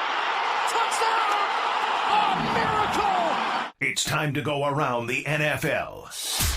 All righty, Kevin, we open across the pond for the final London game of this season. This time, Sean McVay and his Rams head to London after spending a week in Baltimore and hosting their practices at Camden Yards. The Jags are no stranger to playing on the wrong side of the Atlantic, having played by far in the most overseas contests with 13 already under their belt. The Rams lead the NFC in scoring defense and are tied for second in sacks. Jacksonville's defense leads the NFL in interceptions. Kickoff 9:30 a.m.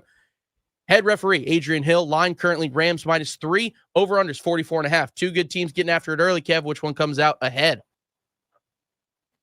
Internationally? 13 games internationally. I know, but what's their record in their international 7-6. games? They're 7-6. 7 just and above 6. 500. Yes. 7-6.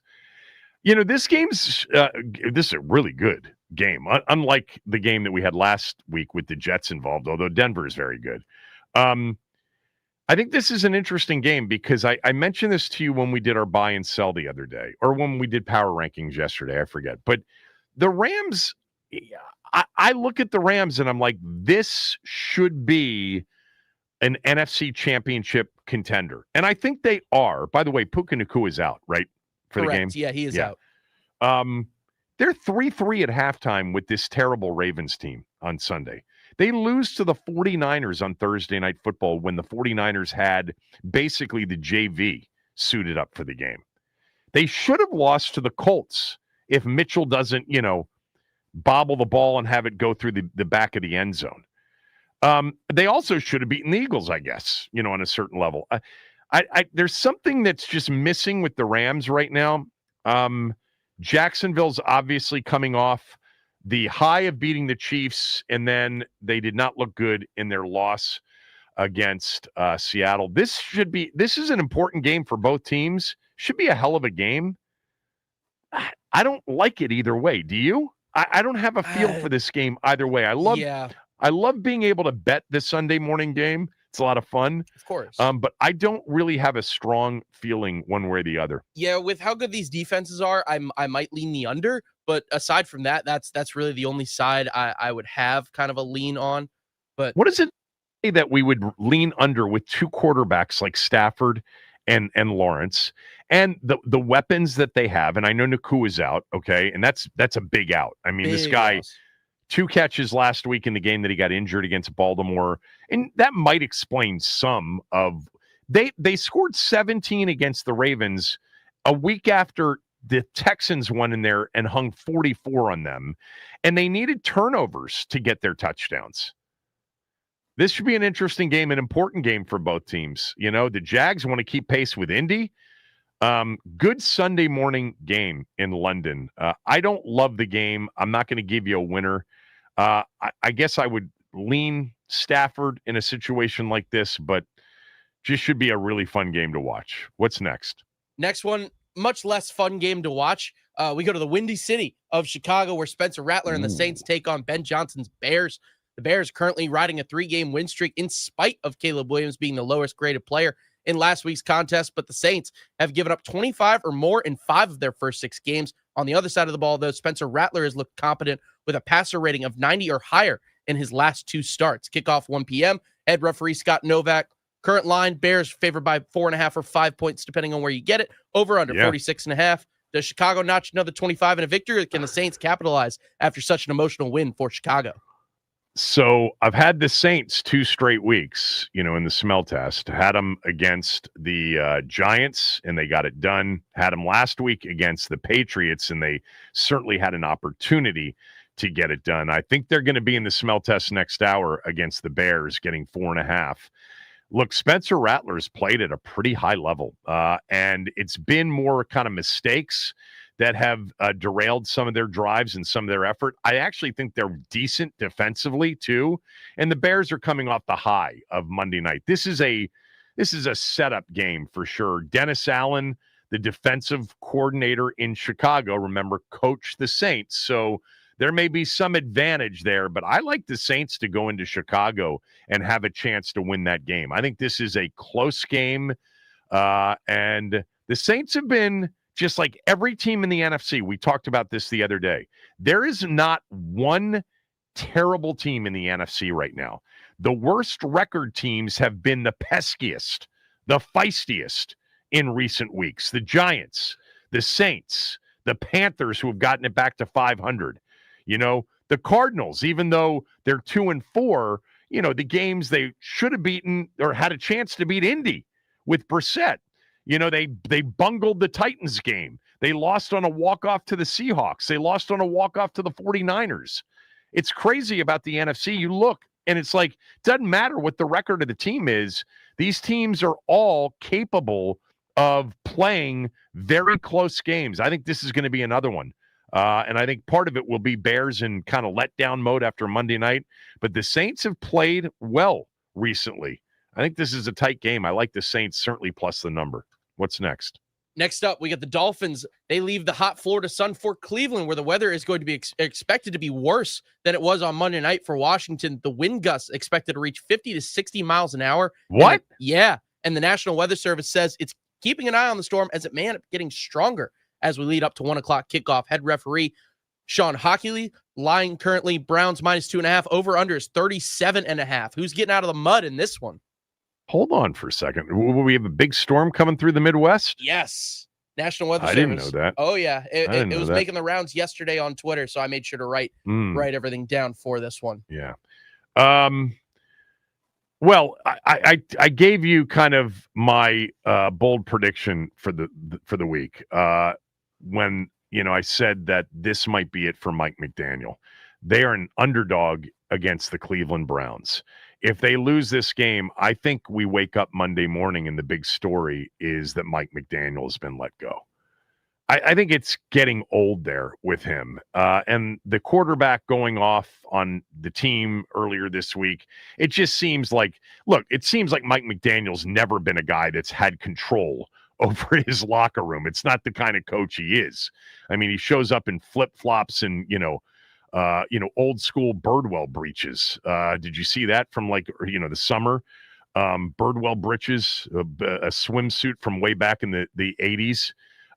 If you were hanging down at the beach, I mean, the guy is a wingnut, and I think that his time is up. And if they lose to Cleveland, I think it happens on Monday. I think Cleveland wins this game. You know who actually has played okay since taking over is Dylan Gabriel. They're not scoring points. They certainly had a chance to beat Minnesota, a legit chance. By the way, I did notice last week that Judkins, after having a massive game in the Tottenham game against Minnesota, went for $110, and he had played really well. Barely got 10 touches in the loss at Pittsburgh. He's the key. If they can run the football, Gabriel will do enough, and Cleveland will win this football game. And it'll be it for Mike McDaniel. All right, next up, we head to the black hole of Allegiant Stadium, where the Raiders await a Chiefs squad that is beginning to find their stride. Rashee Rice making his return from suspension, and the other Chiefs wideouts beginning to find the end zone. It's Hollywood Brown and Xavier Worthy both crossed the plane versus Detroit. The Raiders coming off a 20-10 win versus the Titans, but Geno Smith leads the league in interceptions, and the Chiefs rank top 15 in sack percentage, so they can heat up the pocket pretty quick. Kickoff 1 p.m. Head ref Cleet Blakeman. Current line, Chiefs -11.5 or 12. Again, depending on where you get it. Over under 45.5. Do the Chiefs continue to climb out of their 0-2 hole, or can the Raiders shock Las Vegas itself, Kev?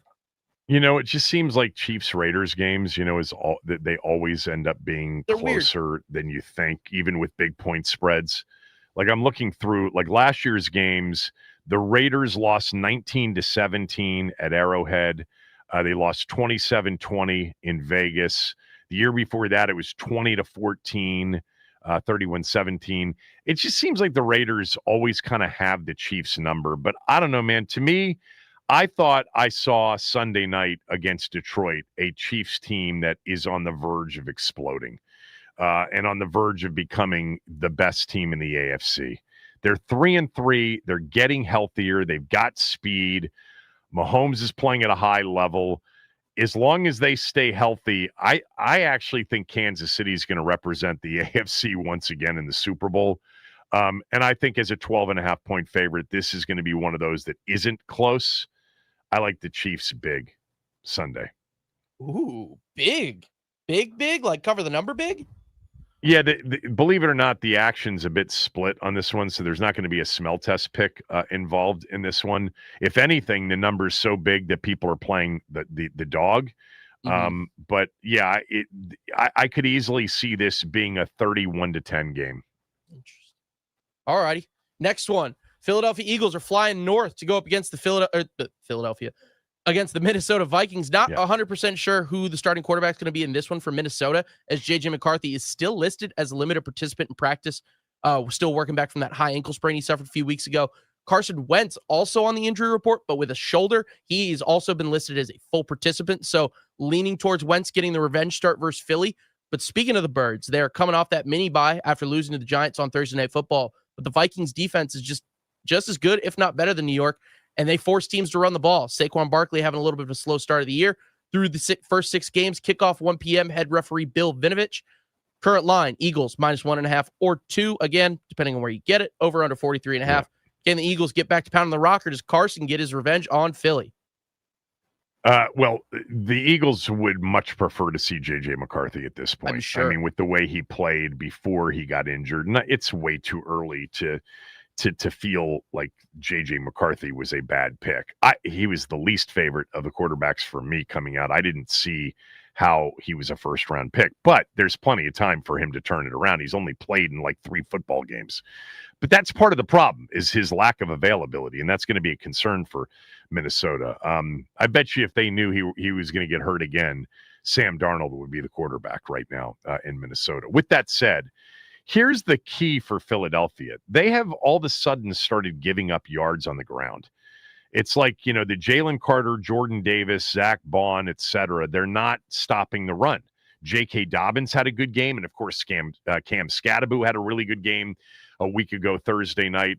And Jordan Mason is good, and they can run the football. So I think the key in this game is put the pressure on Wentz or on McCarthy and stop the run, Philadelphia. If they don't stop the run, this is going to be another game similar to the Giant and the Denver game where they could easily lose to Minnesota. It's on the road. That Brian Flores is creative and scheming up a defense. I think this is a close game. I don't like the game either way, but to me, the whole key is Jordan Mason and Minnesota's ability to run the football against a team that's been giving up yards on the ground recently. If Philadelphia tightens that up, they win. If they are run on, they lose. Next. All right, to East Rutherford, where the 3-3 Panthers take on the winless Jets. Carolina coming off a massive home win against Cowboys, where Bryce Young recorded his highest passer rating of the season, 114.8. Justin Fields is the only quarterback with 100-plus pass attempts to not have thrown an interception thus far this season, but I think that's because his OC doesn't really trust him to throw the ball enough. When 46 of those 100 attempts came against the Dallas game, that was long over for the end of the third quarter. Kickoff 1 p.m., head referee Brad Rogers. Panthers currently favored by 1.5. Over-under is 43.5. Do the Panthers get above 500, or can the Jets finally secure their first win of the season? I don't know. Next game. All right. I think the Panthers actually are a little bit underrated, but I think this is a bit of a trap game for the Carolina Panthers. That seems insane to say, but they got the big win over Dallas. The Jets looked hideous, and yet they covered last week. I mean, Justin Fields certainly, was the opposite of what we saw last night. It was one of the worst quarterback games I think I've ever seen. I think Carolina should win this game, but God, the line is so short. They are begging you to take Carolina. Yeah, the Jets will probably be in the smell test again. I don't know how they do it, but should be an ugly, 17-16 kind of game one way or the other. Yeah. What else? All right, to Tennessee for the Mike Vrabel homecoming game, the week after Tennessee fires his successor. It's kind of a weird vibes game to me, Kev. You never really know how a team responds to after their head coach getting fired, but the Patriots look like a very solid football team. Drake May continues his stellar start to the year at leading all quarterbacks in his draft class in EPA per play. But as I said before, you never really know how a team responds to losing their head coach. Kickoff 1 p.m., head referee Craig Rolstad. Current line, Patriots -7, over-unders 42.5. How do we think this one goes? This is the one that'll make no sense to anybody. Somehow the Titans will hang in there with Mike McCoy as the interim head coach. Drake May's been on a roll. They're running the football. They're playing defense. They're well coached. I think everybody's got Patriots 35-10 in this one. Mm-hmm. Somehow the Titans will keep it within a touchdown. Patriots will win, but it'll be a closer game than most think. All right, next one. Another big test for Jackson Dart and the Giants as they take on one of the best defenses in the National Football League in the Denver Broncos, who currently lead the NFL in sacks with 30 already through 6 games. But Bo Nix and the Denver 30 offense. sacks. Wow, in 6 games. Insane. That pass rush is awesome to watch. Yeah, go ahead. Finish. Sorry. Bo Nix and the Denver offense have been playing down to their competition, only putting up 13 in a tight one versus New York last weekend. This is a 4:05 kickoff. Head referee is Brad Allen. Current line, Broncos -7, over-unders 40.5. Can Jackson Dart continue to build off his 2-1 starter? Do the Broncos give him a welcome to the NFL moment here? This might be a welcome to the NFL moment here. Denver's defense is legit nasty. They're coming back. No bye week after the London game for them or the Jets. This, is at home. Giants are well rested. I mean, I could see the Giants competing in this game, and I think the Giants are excellent defensively.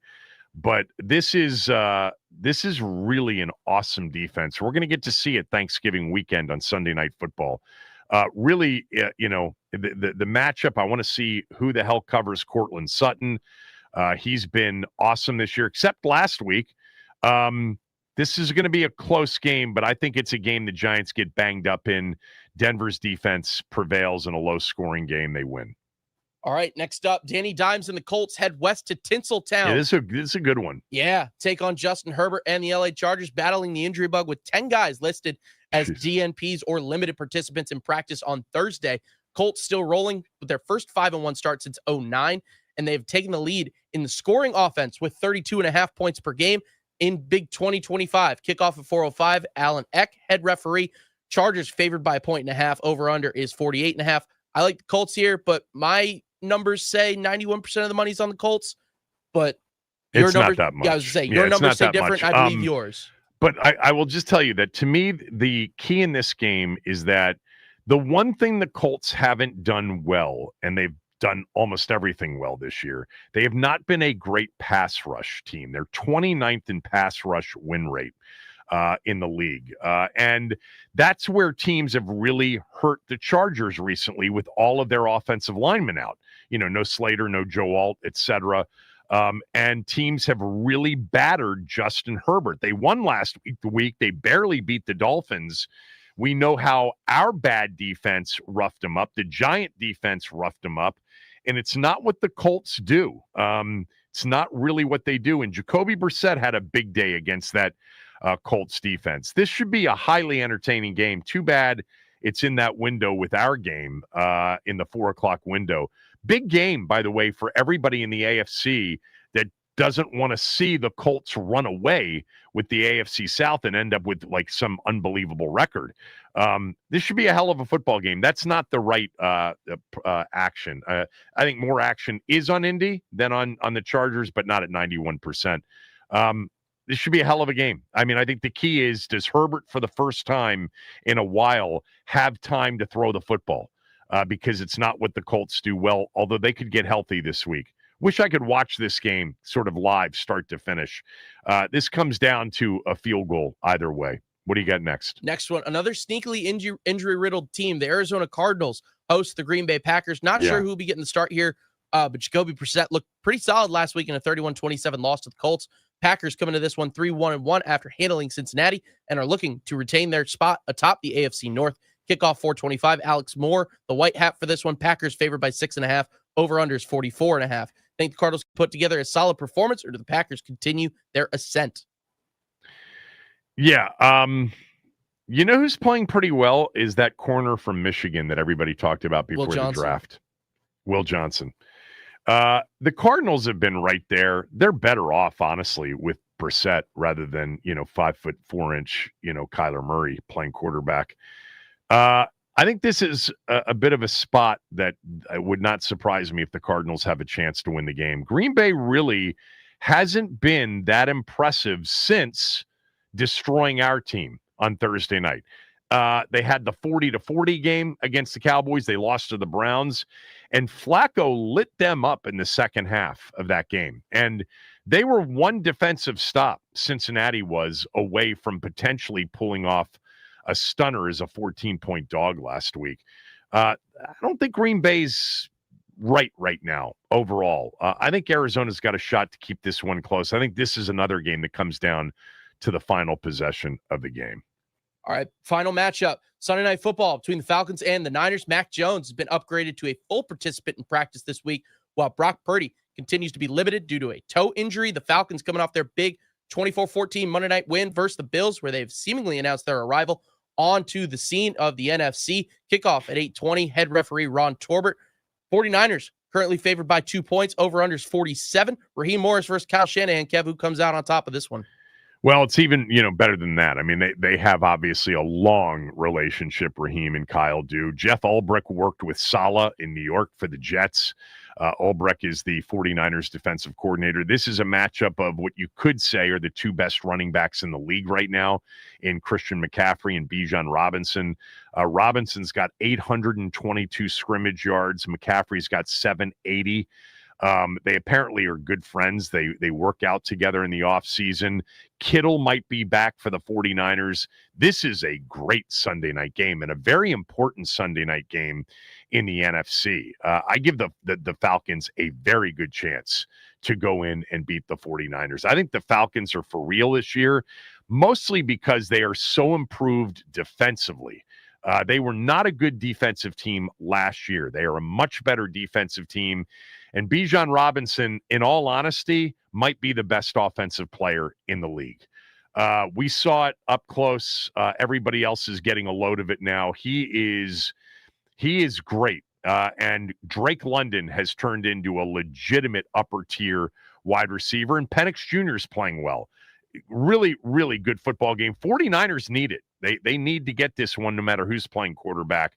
I think this is a Falcons upset on the road, something like 27-24 Sunday night. And that puts the 49ers at that point having lost 2 in a row to NFC really good teams, both in the South, Tampa and Atlanta. All right, let's get to Ben Standig. We'll hold off on the Monday night games until Monday. There are 2 of them again. By the way, both really good games on Monday night. Ben Standig, next.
Ben Standing is still standing, and he's with us as he is every Friday and Monday in this time slot. Sunday in Dallas, 425. Washington, a 1.5-point favorite. We start with, before we get to kind of what how you view this game, I just saw the press release, and I see that it was from earlier this morning. So they turned Tay Martin loose, and they have signed Burks to the practice squad. I thought they liked Tay Martin. What happened there? Well, they used up all his elevations already. Oh, they did. So, in order for him to get back on the roster, he would A, have to clear waivers, and then B, be signed to a contract essentially for the rest of the year. And ultimately, I don't think they're going to do that. So I think Tay Martin will be moving on. And this goes back to the point of were they, wrong to have not put Noah Brown on IR earlier. It's like, well, I don't think it matters. They just were going to use whoever they had until they figured out the next step. And it wasn't somebody that they're screwing, they're not screwing themselves by using Tay Martin. So he'll move on. I mean, I do wonder if maybe this is the week they get Robbie Chosen involved. I don't know that, but we saw him yesterday practicing on the side a little bit with wide receiver coach Bobby Ingram. He's now been here for, lost track of time, 2 or 3 weeks. Obviously, he's a guy that's had success in this league. But, in the situation that they're in, where, well, I know we'll get to it in a second, but they're obviously thin at receiver. They've been elevating some guys the last few weeks. Maybe they elevate Ja'Cory Brooks, but, he's an undrafted free agent who now has 7 snaps of experience, and they may need more than that. So that's why Did he play? Maybe, he was number 88, right, on Monday night? Ooh, I think that's right. I think he only played 7 or 8 snaps. It wasn't much on offense. Okay. What about Terry McLaurin? Oh, and by the way, Burks is not going to be active. Just for anybody who's wondering. I mean, he's right. He just got here 10 seconds ago. By the way, Burks, so everybody knows, was picked in the Jahan Dotson draft by the Tennessee Titans, 18th overall, I think, in the first round. He's a taller receiver out of Arkansas. I actually kind of liked what I saw coming out, but once he got into the NFL, I always felt like he was A, never healthy consistently, and B, when he was healthy, he looked like he doesn't play with the highest level of urgency. And that could have been because he was on bad teams with, Will Levis and some bad quarterbacks. I think Will Levis was the quarterback there for him when he was there. But that's who's here. Tay Martin's gone. What about Terry McLaurin? Yeah, so he was out here for the open portion of practice. As a reminder, we only see sort of the stretching and the individual drills. We don't see the true practice portion. My guess is that we'll find out if he didn't practice, or maybe he was limited, but I'm guessing he didn't do too much. He was out there without his helmet on. And, all we really saw was him just doing some light, stretching, a little bit of, leg work, side to side movement, but nothing that exciting. So if I had to guess, I would guess he's not going to play. And obviously, that would be tough, as it's been, they've been able to get by in some of these games, and partly because Deebo Samuel's been very impressive. And, they've had, again, kudos to the offense last week, for Jaden to get 3 touchdown passes and 2 going to Chris Moore, and Luke McCaffrey, says something about that's kind of where the state of the receiver room is right now. But if I had to guess, I don't think McLaurin is going to be up this week. So I played the soundbite from Joe Witt Jr. yesterday. I forget if no, you asked. I played the Kingsbury bite on Chris Paul. The question you had asked about Chris Paul, but the answer, the question about sort of, is it scheme or is it personnel with the giving up of the explosives? I don't know if you had a thought about his answer, but I'll just share mine with you first. Him focusing in on one play that should have been an 8-yard play to DeAndre Swift, but wasn't because of bad tackling, and that gets thrown into the explosive bucket, is really missing the larger point, which is there were a lot of other explosives in the game and a lot of other potential explosives in the game that Chicago just screwed up on. They've given up explosives all year. I kind of get the sense in listening to him every week that he doesn't think the problem defensively is as big as we do. What do you say? Well, I mean, certainly, he's not going to share his biggest fears with us. He shares everything with you guys. He over-explains everything. Well, again, he shares something. So, I get what you're saying. Like, when you talk about one thing, it feels like it's emphasizing the one thing. Compared to 99% of coaches we get, I love everything that Joe Wood tells us. He comes in with a statement. He shares what he thinks about the previous game, good or bad. I appreciate that. And then when he answers our questions, obviously there's only so much any coach is going to say, but I think he gives us about as much insight as possible, even if that insight is for you to think, which may be accurate, that he's overemphasizing certain things, or maybe doesn't seem to suggest that he thinks that it is concerning as maybe the rest of us do. Obviously, his level of concern is going to be a certain difference. I mean, they obviously know way more than we do, and he might be very right that it is about execution more than the scheme. But there's reason to doubt everything the way things have gone so far. So it is like a couple weeks ago, was the Atlanta game, where he was very specific about some of the plays and some of the missed tackling or the guys wearing, putting on the capes too much and trying to do too much. He was very specific about that. And it gets interesting when that occurs, because it's not throwing guys under the bus, but it is putting certain guys out there that we don't always see coaches do. I mean, he takes responsibility, as does Quinn, as well from their perspective. But I appreciate the fact that he gives us anything, even if I don't agree with it. But he's sharing what he thinks, because, as you've listened to many of these things over the years, we typically get almost nothing.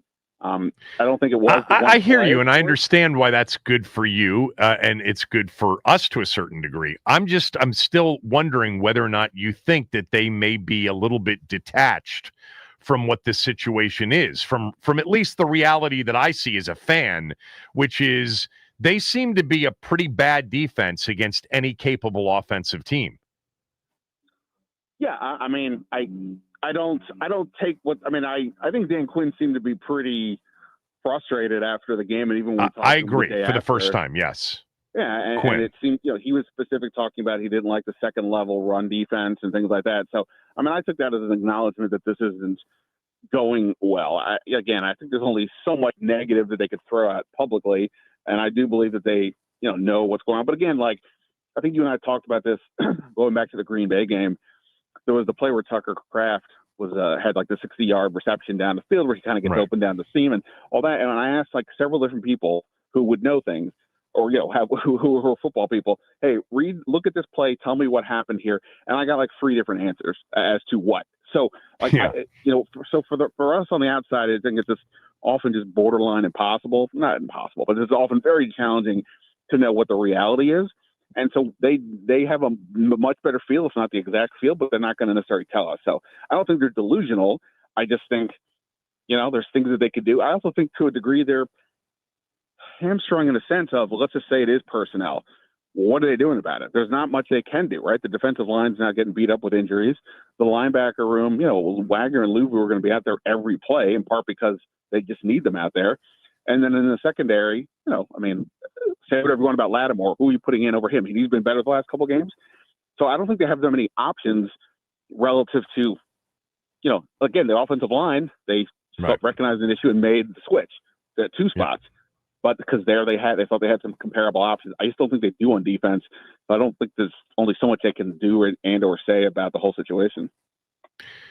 All right, I'll ask you the question I asked callers. I know you were listening and you were enthralled with some of the answers earlier in the show. A, do you view this as sort of must-win code red? And B, what's the point total the winning team needs to get to? Well, for the point total, I was going to say 31, but Max stole my answer, so can't go with that. Yeah, well, that's our guy Mark in Largo. Yeah, he doesn't want to be one-upped by anybody. Right. Yeah. I mean, in terms of the points, this feels like a shootout, right? The over/under is 55, and it feels like Washington's going to have to outscore Dallas more than they're going to be able to stop them. So, if you get to 34, I would think you got a pretty good chance. If you don't, that would be hugely problematic. And I'm sorry, what was the first part of the question? Do you view this as a game they have to win? I mean, I a couple of times this year I've been saying, hey, you can't really afford to. It's not so much a must. You you have to win, more is like don't lose. If you understand that distinction, this one feels a little more towards the kind of must win, in part because of what's up next, right? I mean, next week is at Kansas City on Monday night. Not only the Chiefs, we don't have to speak too much about that. Plus they're getting on a roll, looks like, and then from there 2 home games. But Seattle and Detroit. If you told me Seattle and Detroit are 2 of the best 3 or 4 teams in the NFC, I'd be like, sure. I mean, they both have looked pretty good. So, the thought that Washington's going 2-1 in that stretch seems to be a bit much. So it does feel like this is a win. And I know even the callers talked earlier about conference record and the importance of this game maybe more so than next week. So the one thing I would say is that, as we know, when we talk about a tough schedule, it's all relative to what ultimately, when you play certain teams. And as you look past the stretch I just said, they get Miami, the NFC East games, they're always tricky because of the division games, but, everybody's kind of, the Eagles aren't killing it per se at the moment. So maybe those games end up being a tick easier than we thought. Minnesota doesn't have, until they solve a quarterback situation, they're not as formidable as we thought when the year started. So, maybe it's not must win because the games toward the end of the year could be a little bit easier than we thought. But I kind of think to a certain degree, this is kind of a must win because, again, with what's immediately coming up, I mean, you could easily be looking at a 1-3 stretch, and it doesn't knock you out for anything, but puts you in a much bigger hole. All right, who do you like? I like that Dan Quinn is walking right past me, so I'm gonna go ahead. Give your prediction real quickly so we can hear Let it. him go, man. We're going. Yeah. I'm definitely going to say that Washington's going to win since he's still in earshot. But yeah, I mean, like I said, the defensive front, they got to stop them. There's no way. You basically have to outscore. Jaden's going to have to be peak Jaden to win. I'll say Washington wins by like 34-33, but we'll see. Thanks. Go jump into whatever they're going to tell us about, and we'll monitor it from here. Thank you. All right. Ben Standig, everybody, out in Ashburn. The coach is getting ready to address the media. We will carry some of that here on this Friday, find out what the status certainly of Terry McLaurin is with Dan Quinn. I've got my smell test picks coming up shortly, and we've got our predictions for Sunday's game as well. Kevin Sheehan Show, the Team 980 and the team980.com.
All right, Dan Quinn's addressing the media out in Ashburn. We'll carry some of it, see what he has to say.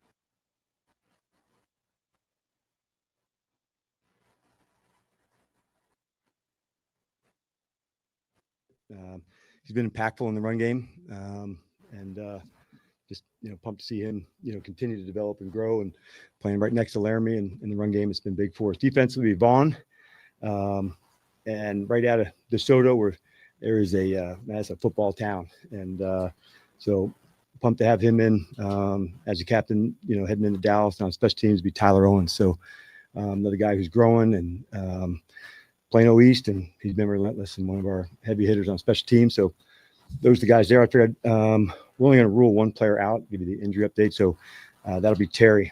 And as far as everyone else, we'll kind of work through tomorrow to get there. And then heading into the game, we hit a bunch this week on our complimentary ball, the things that we're going to do to really be, our best and most aggressive, right from the beginning. So those are a couple of topics, and get rocking with you guys.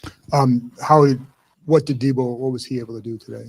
Yeah, so he was able to get reps today, and that was the plan, to see where it'd ramp up, and so it was nice to see him, kind of get the full complement of stuff today. Terry, at one point you thought he was going to practice more this week, and then you did was it a workout with him? What happened there? What aren't you guys seeing with him? Yeah, and it's frustrating for him because he's working at it hard, and with an injury like this, this is a speed player, and so on movements where you're jogging or not, fully there, it's just not ready yet, and that sometimes happens, when you have a soft tissue injury and you're wanting it to get there, but you have to push it at the top speeds, and so sometimes, John, that's acceleration, sometimes it's decel, how hard you have to plant and turn. So like I said, he's working at hard, he's frustrated, but we're closer, and as we've been going week to week, it can be difficult on a injury that you have to test and push at high speed, and you need volume at it, you need reps at it, and it's good to see him running routes and doing that, but once we got to that space, we're just not all the way there yet. Just to clarify, everybody but Terry's full go or not decided yet? Terry's the one I'm ruling out. Got it. Yeah. Okay. That would be awesome. I would love that. Yeah, wouldn't that be great? Sam Cosme. We'll get there. What's any? Do you expect him to play? He had a really good week. So both him and Jonathan Jones, I thought, really nailed the week, the preparation. So we're going to meet together tonight, but he threw a great week. So I'm pumped. I think you're good. Okay. No extras this week. All right. Dan, is it fair to say that Terry's injury has lingered much longer than you all thought it would? Yeah, and I think like the easy question was like, why not IR? Like, well, two ways. Like, you don't want to go there if he's earlier, and then like all of a sudden you're like after 2 or 3, you're like, man, that's there. So it's like that fine balance when you're right in the space, and so I think that's what they're not just as easy as, hey, this is no matter what 2 weeks or 4 weeks or that. When it's really a longer one, that makes those decisions easier. But for a player with his speed, that's the part. And he hadn't been injured a lot, thank goodness. And so, learning how to go where it is, what it feels like, but for a speed, like, it's just different. It's not playing guard or defensive tackle where those are things that you can work yourself through, but man, at receiver and corner and spots like that, that's a lot harder. And I'm glad to see the routes and the speed, but we also want them as long as we can too, DA. So as frustrating as it's for him, we're just not there yet, but we're pushing, and I'm hopeful that it's sooner than later. Hey, Coach. You talk about the identity of the team through 6 games. What would you say the identity of the team is right now? Yeah, it's almost like an incomplete grade in a way, Donna. And the reason I say that on what I had told the team on Monday is like the complimentary ball, when we see it, we know what it looks like. Too many times where we haven't, it's been up and down. And you can win a game, where you're off here and there, but to be consistent with it, it has to be all the time. And I think that's where we've been, like the inconsistent part of identity. Sometimes, man, that's it. I'm pointing it out. And so that's what I'm working hard to make sure we get to that spot where it's all the way through. And once we hit into that space, then I want to see sustaining it. And so I've seen it, then this, seen it, and this. And so that's my goal. So it's incomplete right now because as 6 games in, we've had some times where, man, that's exactly what we want. And there's some others that doesn't look like it. And so I just try to point it out and punch our way through it to make sure that, like, that's what I believe in. You practice, you keep digging at it, and you finding it. Along the way, there's people that are starting to make their marks, which I like too, Donna, because they're demonstrating more times, more spots to go do it. And that only adds to it. But yeah, we've got to find it week after week after week. Hey, Coach. And so one of my questions was actually around this point of the complementary football, or rather, as you just said, the need to be more consistent in that area. So What have you thought through? I'm assuming so, but in thinking through, what are some of the contributing factors to why you all haven't been able to execute that consistency? All right, we'll let them finish with Dan Quinn. Obviously, the headline from Quinn today: Terry McLaurin out again for this Sunday. And yeah, I understand the idea of not putting him on injured reserve. They didn't think it would be this many games. The idea of after the Vegas game, you put him on IR and he's ready 2 weeks later. They didn't know. But here we are, and they will be playing at this point, they will be playing their 4th game in a row without him. So hopefully it's next Monday night at Arrowhead, but they'll go into this game once again with the receivers that they have had, and Deebo Samuel still with the heel injury. And he said that, Terry's the only guy they are ruling out, but he also didn't say that someone may not get ruled out before the game on Sunday. I think last week against the Bears, or Monday night against the Bears, it was much closer than maybe we even thought on Deebo Samuel. No Deebo Sunday in Dallas.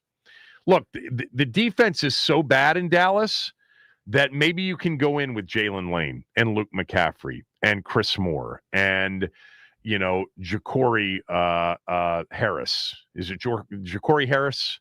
What's his last name? The guy that I liked in preseason. What was his name? The receiver who wore number 88 the other night. Ja'Cory Brooks. Ja'Cory Brooks. Harris, Brooks, whatever. Tay Martin's gone. Burks is on the practice squad, and Brooks might get called up to play. I liked Brooks in the preseason, and he played 7 or 8 snaps on Monday night, did not get targeted. But this would be the team where you can still have offensive success. They've had offensive success the last 2 weeks without Terry McLaurin. And I think on Monday night with a banged-up Deebo Samuel, and they still had success. And they'll be playing a worse defense on Sunday. Look, running the football behind Chris Paul, who got named team captain for this game, and Laramie Tunsil, that seems to be and should be a part of the game plan on Sunday. I certainly think that they can run the football against the Dallas Cowboys. Rico Dowdle ran wherever he wanted. Look, forget the Dowdle performance, which was unbelievable. If you go back to the game in which they blew the Jets out in, do you know that Breece Hall rushed for 113 yards in that game? Okay, a lot of it came in the first half, and then what would happen is Justin Fields would get sacked. Why they ever took the ball out of Breece Hall's hands, I have no idea. But Breece Hall, in a 37-22 loss, averaged 8.1 yards per carry against the Cowboys. Last week, Rico Dowdle, in his second big game in a row, 6.1 yards per carry, 183 yards. They rushed 38 times. Dowdle had 30 carries. I don't expect Krosky Merritt to get 30 carries, but maybe between McNichols and Krosky Merritt, they can get to 25. I don't know about the Rodriguez status. We'll see. But they can make the receivers and the lack of great separation against some of the previous opponents less important by running the football Sunday against a team that has really struggled defensively overall. I'm going back to the Green Bay game. Jacobs had 86 yards, 2 touchdowns at 3.9 yards per carry, but overall they rushed as a team 4.7 yards per carry. I mean, Jordan Love had his way through the air too. If you're going to be missing Terry, if you're going to be missing even Debo or have Debo at less than 100, this would be the game because they can't stop anybody. And Jaden's already in 2 straight games elevated the group he's had to a level that has made them successful offensively, minus, of course, the 3 turnovers on Monday night. All right, let's get to my smell test.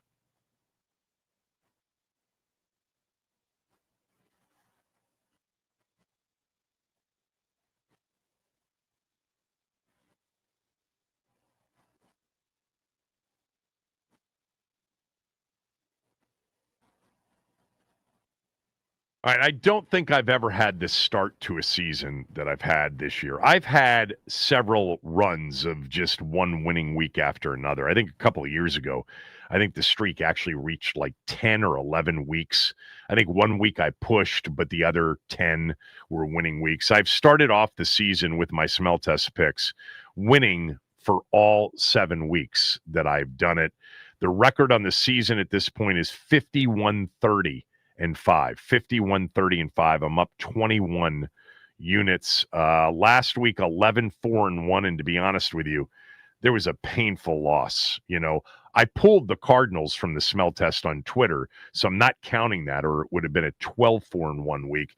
But I pulled it, and several of you asked me and said that it was too late for you to pull it, that you had already played the Cardinals.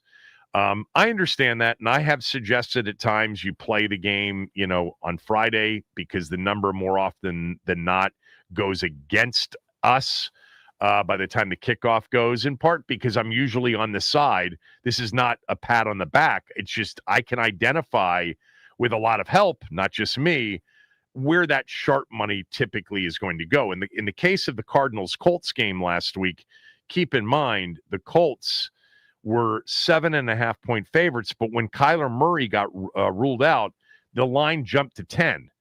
If the line had stayed at 7.5, 8, I would have stayed on the Cardinals. I know it seems, kind of counterintuitive. Why wouldn't you want the better number? Well, because the sharp money was off the game at that point. So I did pull the Cardinals. You guys won on the game that played it, and I'm happy for you. But I'm not including it in my record. And I personally got off the game. I didn't play it. The game that hurt last week was Auburn. They were clearly the better team for the first 30 minutes, and they should have had, if replay had worked properly, a 17-0 lead at halftime against Georgia. Instead, they ended up losing. They didn't cover the 3.5. That was a loss. But still, 11-4-1 overall last week, 51-30. 51-30-5 on the season. So I'm rolling here to start. Like I've said the last couple of weeks, I've been doing this long enough. I know it can't continue. I'm not an idiot, okay? I don't try to fancy myself as some, AOL whiz kid that, has turned this into a profession, okay? Don't do that, kids. That doesn't work. You can't turn this into a profession, all right? This is for entertainment purposes only. Despite what some people who are completely naive to the situation will tell you about data and analytics. No, there are about a dozen people worldwide that make a living doing this. Trust me, I know the people that take their wagers. So a correction's coming at some point. Let's just hope it doesn't happen this weekend. We'll start tonight. Bill Belichick's North Carolina Tar Heels are on the road to face Cal in Berkeley. A 10:30 kick if you want to stay up and watch it. I'm giving out North Carolina plus the 9. This is not, a team that is good at all. They've got all the controversy. He came out emphatically and said all of the reports about perhaps an end-of-year exit are categorically false. They lost to Clemson 38-10 in their last outing. UCF beat them 34-9. Nobody thinks that North Carolina has a shot at any capable Power 4 team. Is Cal capable? Yeah. Cal is not a bad football team. They're 4-2. Their 2 losses are to San Diego State and Duke. Duke's good. They've got to win over Minnesota. They've got to win over Boston College on the road. They're laying 9, and the public likes anti-Belichick in the game tonight. They're going with the favorite. I'll take the dog. I got the heels tonight, plus the 9. Let's go to tomorrow. Michigan's laying 5 right now. You might be able to get some 4.5s out there. I'll give it out at 5. Michigan's laying 5 against a Washington team that came from behind to beat Maryland 2 weeks ago and then blew out Rutgers. They got a quarterback, and their running back is going to be an NFL running back. Their receiver is going to be an NFL receiver. Washington's got some talent. The quarterback is good, and they've gotten on a roll here. They've got 1 loss on the season. This is a team in Washington that's at 5-1. Their 1 loss was to Ohio State, and the game was close. It was 7-3 at halftime. They were in the game really up until late third quarter, and they are catching points at Michigan. And we're talking about a Michigan team that got blown out at USC last week. And really, the decent teams they've faced this year, they've lost at Oklahoma with Mateer quarterbacking. They did beat Nebraska on the road. I don't know how good Nebraska is. And they're laying 5. The public loves the dog in this game. I like the favorite. I like Michigan at home in the Big House against Washington to win, laying the 5. Notre Dame and USC. This is one game that I've always had on my bucket list, especially the game when it's played in South Bend. And I've never gotten to that. I'd love to go to USC Notre Dame at some point. Notre Dame against USC, who blew out last week, Michigan, and is a team that people think has a shot at the playoff. They're getting 9.5 points. 9.5 in South Bend. Give me the Irish. The public's all over Southern Cal in this game. I'll take the Irish and lay the 9.5. LSU is an underdog at Vandy. Now, most of you would say, well, Sheehan's going to give us Vandy. No, I'm going to give you the other side. The public's playing Vanderbilt, who's favored. Vandy's good. They lost that game that the score was not really reflective of how close that game was against Bama. That's their only loss. LSU has struggled to score on offense. I think people believe actually at this point the line should be higher than what it is right now at 1.5. I'll take LSU on the road in Nashville plus the 1.5. I think they win the game outright. Maryland, after 2 heartbreaking losses, giving up leads in the second half and losing to Washington and to Nebraska in back-to-back weeks, is on the road against a UCLA team that upset Penn State, maybe not as much of an upset now that we see what happened against Northwestern, and then they crushed Michigan State. Michigan State's not good this year. They're laying, with everybody now expecting UCLA to go on a run, they're laying just 3 at home in the Rose Bowl tomorrow night in Pasadena against the Terps. I like Maryland. I've said to you that I think they're better than their record indicates. If they had won, just one of those games, they'd be in contention for, a really good season and a really good bowl game. I think this is one of those games they're going to have to get to bowl eligibility at 4-2. They need 2 more. I think Maryland's better than their record indicates. I didn't think that 2 weeks ago. The 2 losses were painful for sure, but I think they're well coached coordinator-wise on offense and on defense.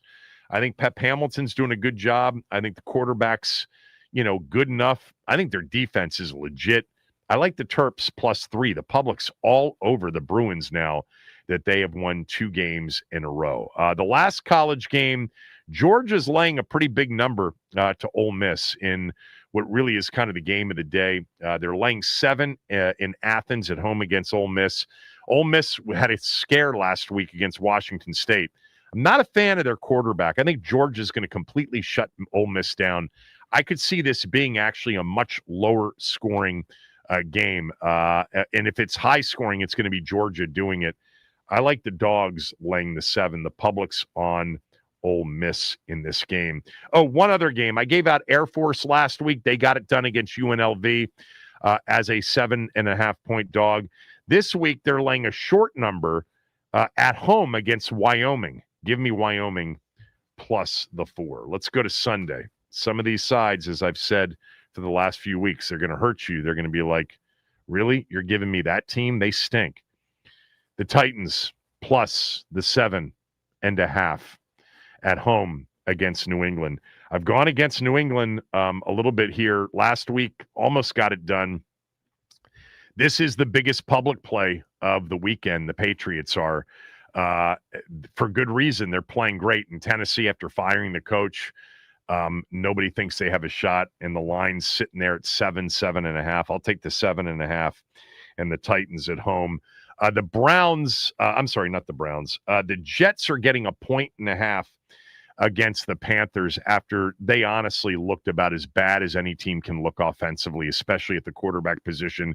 And Carolina's coming off that win over Dallas. This is one of those where every bookmaker, legal and illegal, will need the New York Jets for their lungs to breathe because the action on Carolina will be so overwhelmingly in their favor. Take the Jets plus the 1.5 at home against the Panthers. You mentioned this to me earlier, Max. You were right. I did get some information during a break earlier in the show. Indy's a major public favorite, public underdog. The Chargers laying 1.5. I'll take the Chargers and lay the 1.5 over the Colts. It's not as big as 91%, just so you know, but it's sizable. Denver's laying 7 against a Giant team that the public actually likes this week. I like the Giants, too, in terms of their ability to be a difficult team, but I'll take the Broncos and lay the 7 at home. That's going to be an anti-public favorite. And guess who the public is on in our game? Yeah, the Cowboys. That line has gone from Washington minus 2.5 down to minus 1.5. And that concerns me because that indicates that there's some sharp money on Dallas. But I got a piece of information a little while ago that said one of the sharpest bettors in the world is going to come in on Washington. So that line might change a little bit. Wow, you know what? I'm looking at the have you seen this with Terry? I mean, it can't be just because Terry's out. It must be because CeeDee Lamb's also in. Well, so there's also something that happened just a few moments ago that was announced by Brian Schottenheimer. Trayvon Diggs suffered a concussion in his home last night, so he has been ruled out for the game. So that might be a little Dallas bit of a is reason, now favored. I see in a bunch of spots. That's interesting. You see that too? Let me pull up action. Yeah, Dallas has gone to this game's gone to pick 'em -1. Oh, yeah. I'm taking Washington out of the smell test. Right? They're not going to be in it. And by the way, the Chargers line is moving too. I'm taking the Chargers out. Okay, I just made 2 executive decisions on my smell test. I'll repeat these games. Monday night, the Texans +3 at Seattle. Seattle's a big-time public favorite. I knew they would be. I'll take the dog Monday night. All right, let's go through these. Tonight, Carolina +9 at Cal. Tomorrow, tomorrow we've got Michigan -5, LSU +1.5, Notre Dame -9.5, Maryland +3, Georgia -7, and Wyoming +4. On Sunday, the Titans +7.5, the Jets +1.5, Denver -7, and then on Monday night, the Texans +3 at Seattle. Check my Twitter at Kevin Sheehan DC because I pulled the Cardinals last week. You know, You guys won if you stuck with it. Good for you. I'm happy. But there's a lot of stuff going on some of these games that I've got. So these lines could change significantly. Dallas is now a 1-point favorite in a lot of spots. Maybe that's because they just look at Washington's receivers at this point and saw what they saw on Monday night. But that wasn't the issue Monday night. The issue was defense. All right, we'll finish up with our predictions on the game. I like Washington to win. I'll give you my final score and tell you why when we come back. If you want to weigh in, final score with a footnote, 301-230-0980. I'll put these smell test picks out, or the Team 980 at the team980.com. We'll put them out this afternoon, right? Max, don't you guys do that? Yeah, I'll put them my out this picks? afternoon. Okay, we'll do that this afternoon. All right, back after this.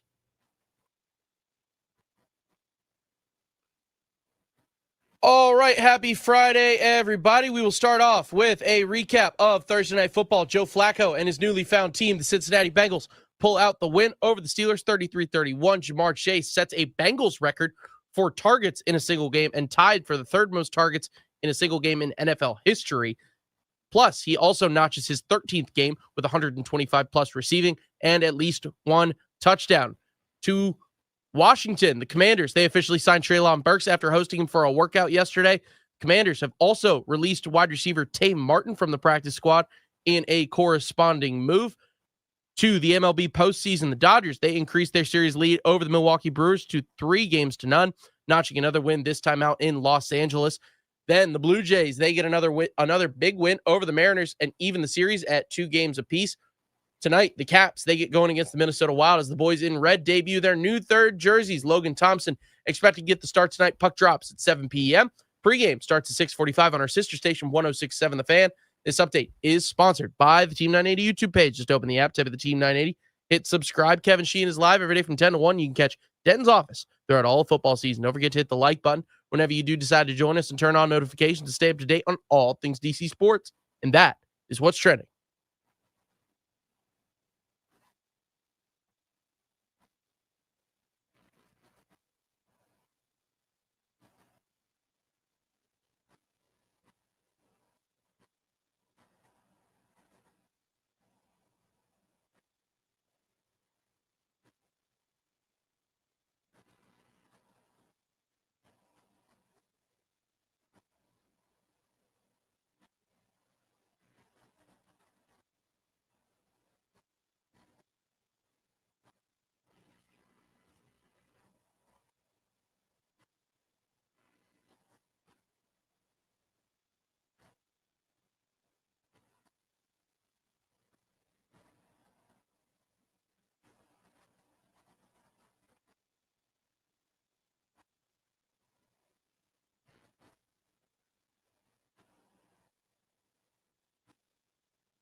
All right. 301-230-0980 if you want to weigh in with a final score prediction with a footnote. I'll start. I said earlier, I could see, both teams possessing the ball, both defenses playing a little bend, don't break. We get longer drives. We get fewer drives. And maybe everybody's expecting 35-34, and we get something like 28-26. That's my prediction. 28-26, Washington. And the footnote is that Washington does force field goals somehow, some way. The penalty kind of thing goes our way, but that Brandon Aubrey in this game kicks the NFL record with a 60, not 7-yarder, a 68-yarder at the half. He's going to be the one to do it, right? More likely than not. He's going to get the most opportunities to do it. It has to be. Is that's the only guy you feel the most confident in trotting out there from that far, from beyond the logo. Yeah. Unless it's like maybe Cameron Dicker. But if it's anybody, it's Aubrey. He's got the leg for it. That's for damn sure. I'm giving you 28-26 because I think Washington will cover whatever the number is. The number just shifted, and it'll shift around between now and Sunday. Depending, if Debo's out, and that might, move it another half point or a point. But Dallas just went from a 1-point dog basically to a 1-point favorite in a lot of spots. I think we're going to win the game, 28-26, and I think it'll come in just under the total because I think everybody will probably like the over in this game. I almost gave Washington under Washington Dallas out as a pick, but did not. We held off on that. Max, what's your pick? So I think this game's going to be a little bit like the one we saw with the Cowboys taking on the Giants earlier this year. That crazy shootout that's going to get towards it's just going to get unbelievable towards the end, especially in terms of the total. But my footnote for this one is going to be this is a Jaden Daniels put on the cape, be Superman, and put the team on your back type game. This is going to be the one where he, especially after last weekend, how it ended. He's going to be coming in just with tunnel vision, back with a vengeance, and I think he's going to have one hell of a game. So this is going to be the Jaden Daniels, probably, if I want to put numbers on it, 300-plus passing, we'll call 50-plus rushing. If he's got 300-plus passing, to me that means they didn't run the football well enough. And so I really hope that this is a game, and if it's Kroski Merritt, even better, because, and hopefully he can hold on to the football. But I'd like to see, an 18 for 135 game. Sure. Something like that. They should be able to run the football against Dallas. They should be. We're running out of time here. Who do we have? Paulie, go ahead. Prediction and a footnote. L to the W, man. How you doing, big guy? What's up, I'm big gonna change my score up. I'm gonna change my score up a little bit, man. Give me 34-27.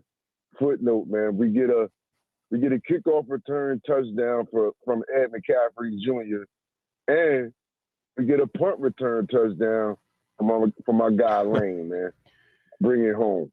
If we get two special teams returns for touchdowns, I hope we score more than 34. We're gonna slow the game down and speed it up, baby. Get that ball with Bill running. And then we get them 2 bonus touchdowns, man. Let's go. Yeah. To the W, man. Yo, how about last night? Was that good? Hey, man, that was a great game, man. Hey, listen, man.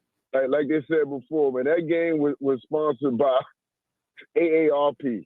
And both them dudes was balling, man. I apologize to you, Sheehan. Rodgers is not done. I thought he was done. He's not done. He's not even close to done. He's not done.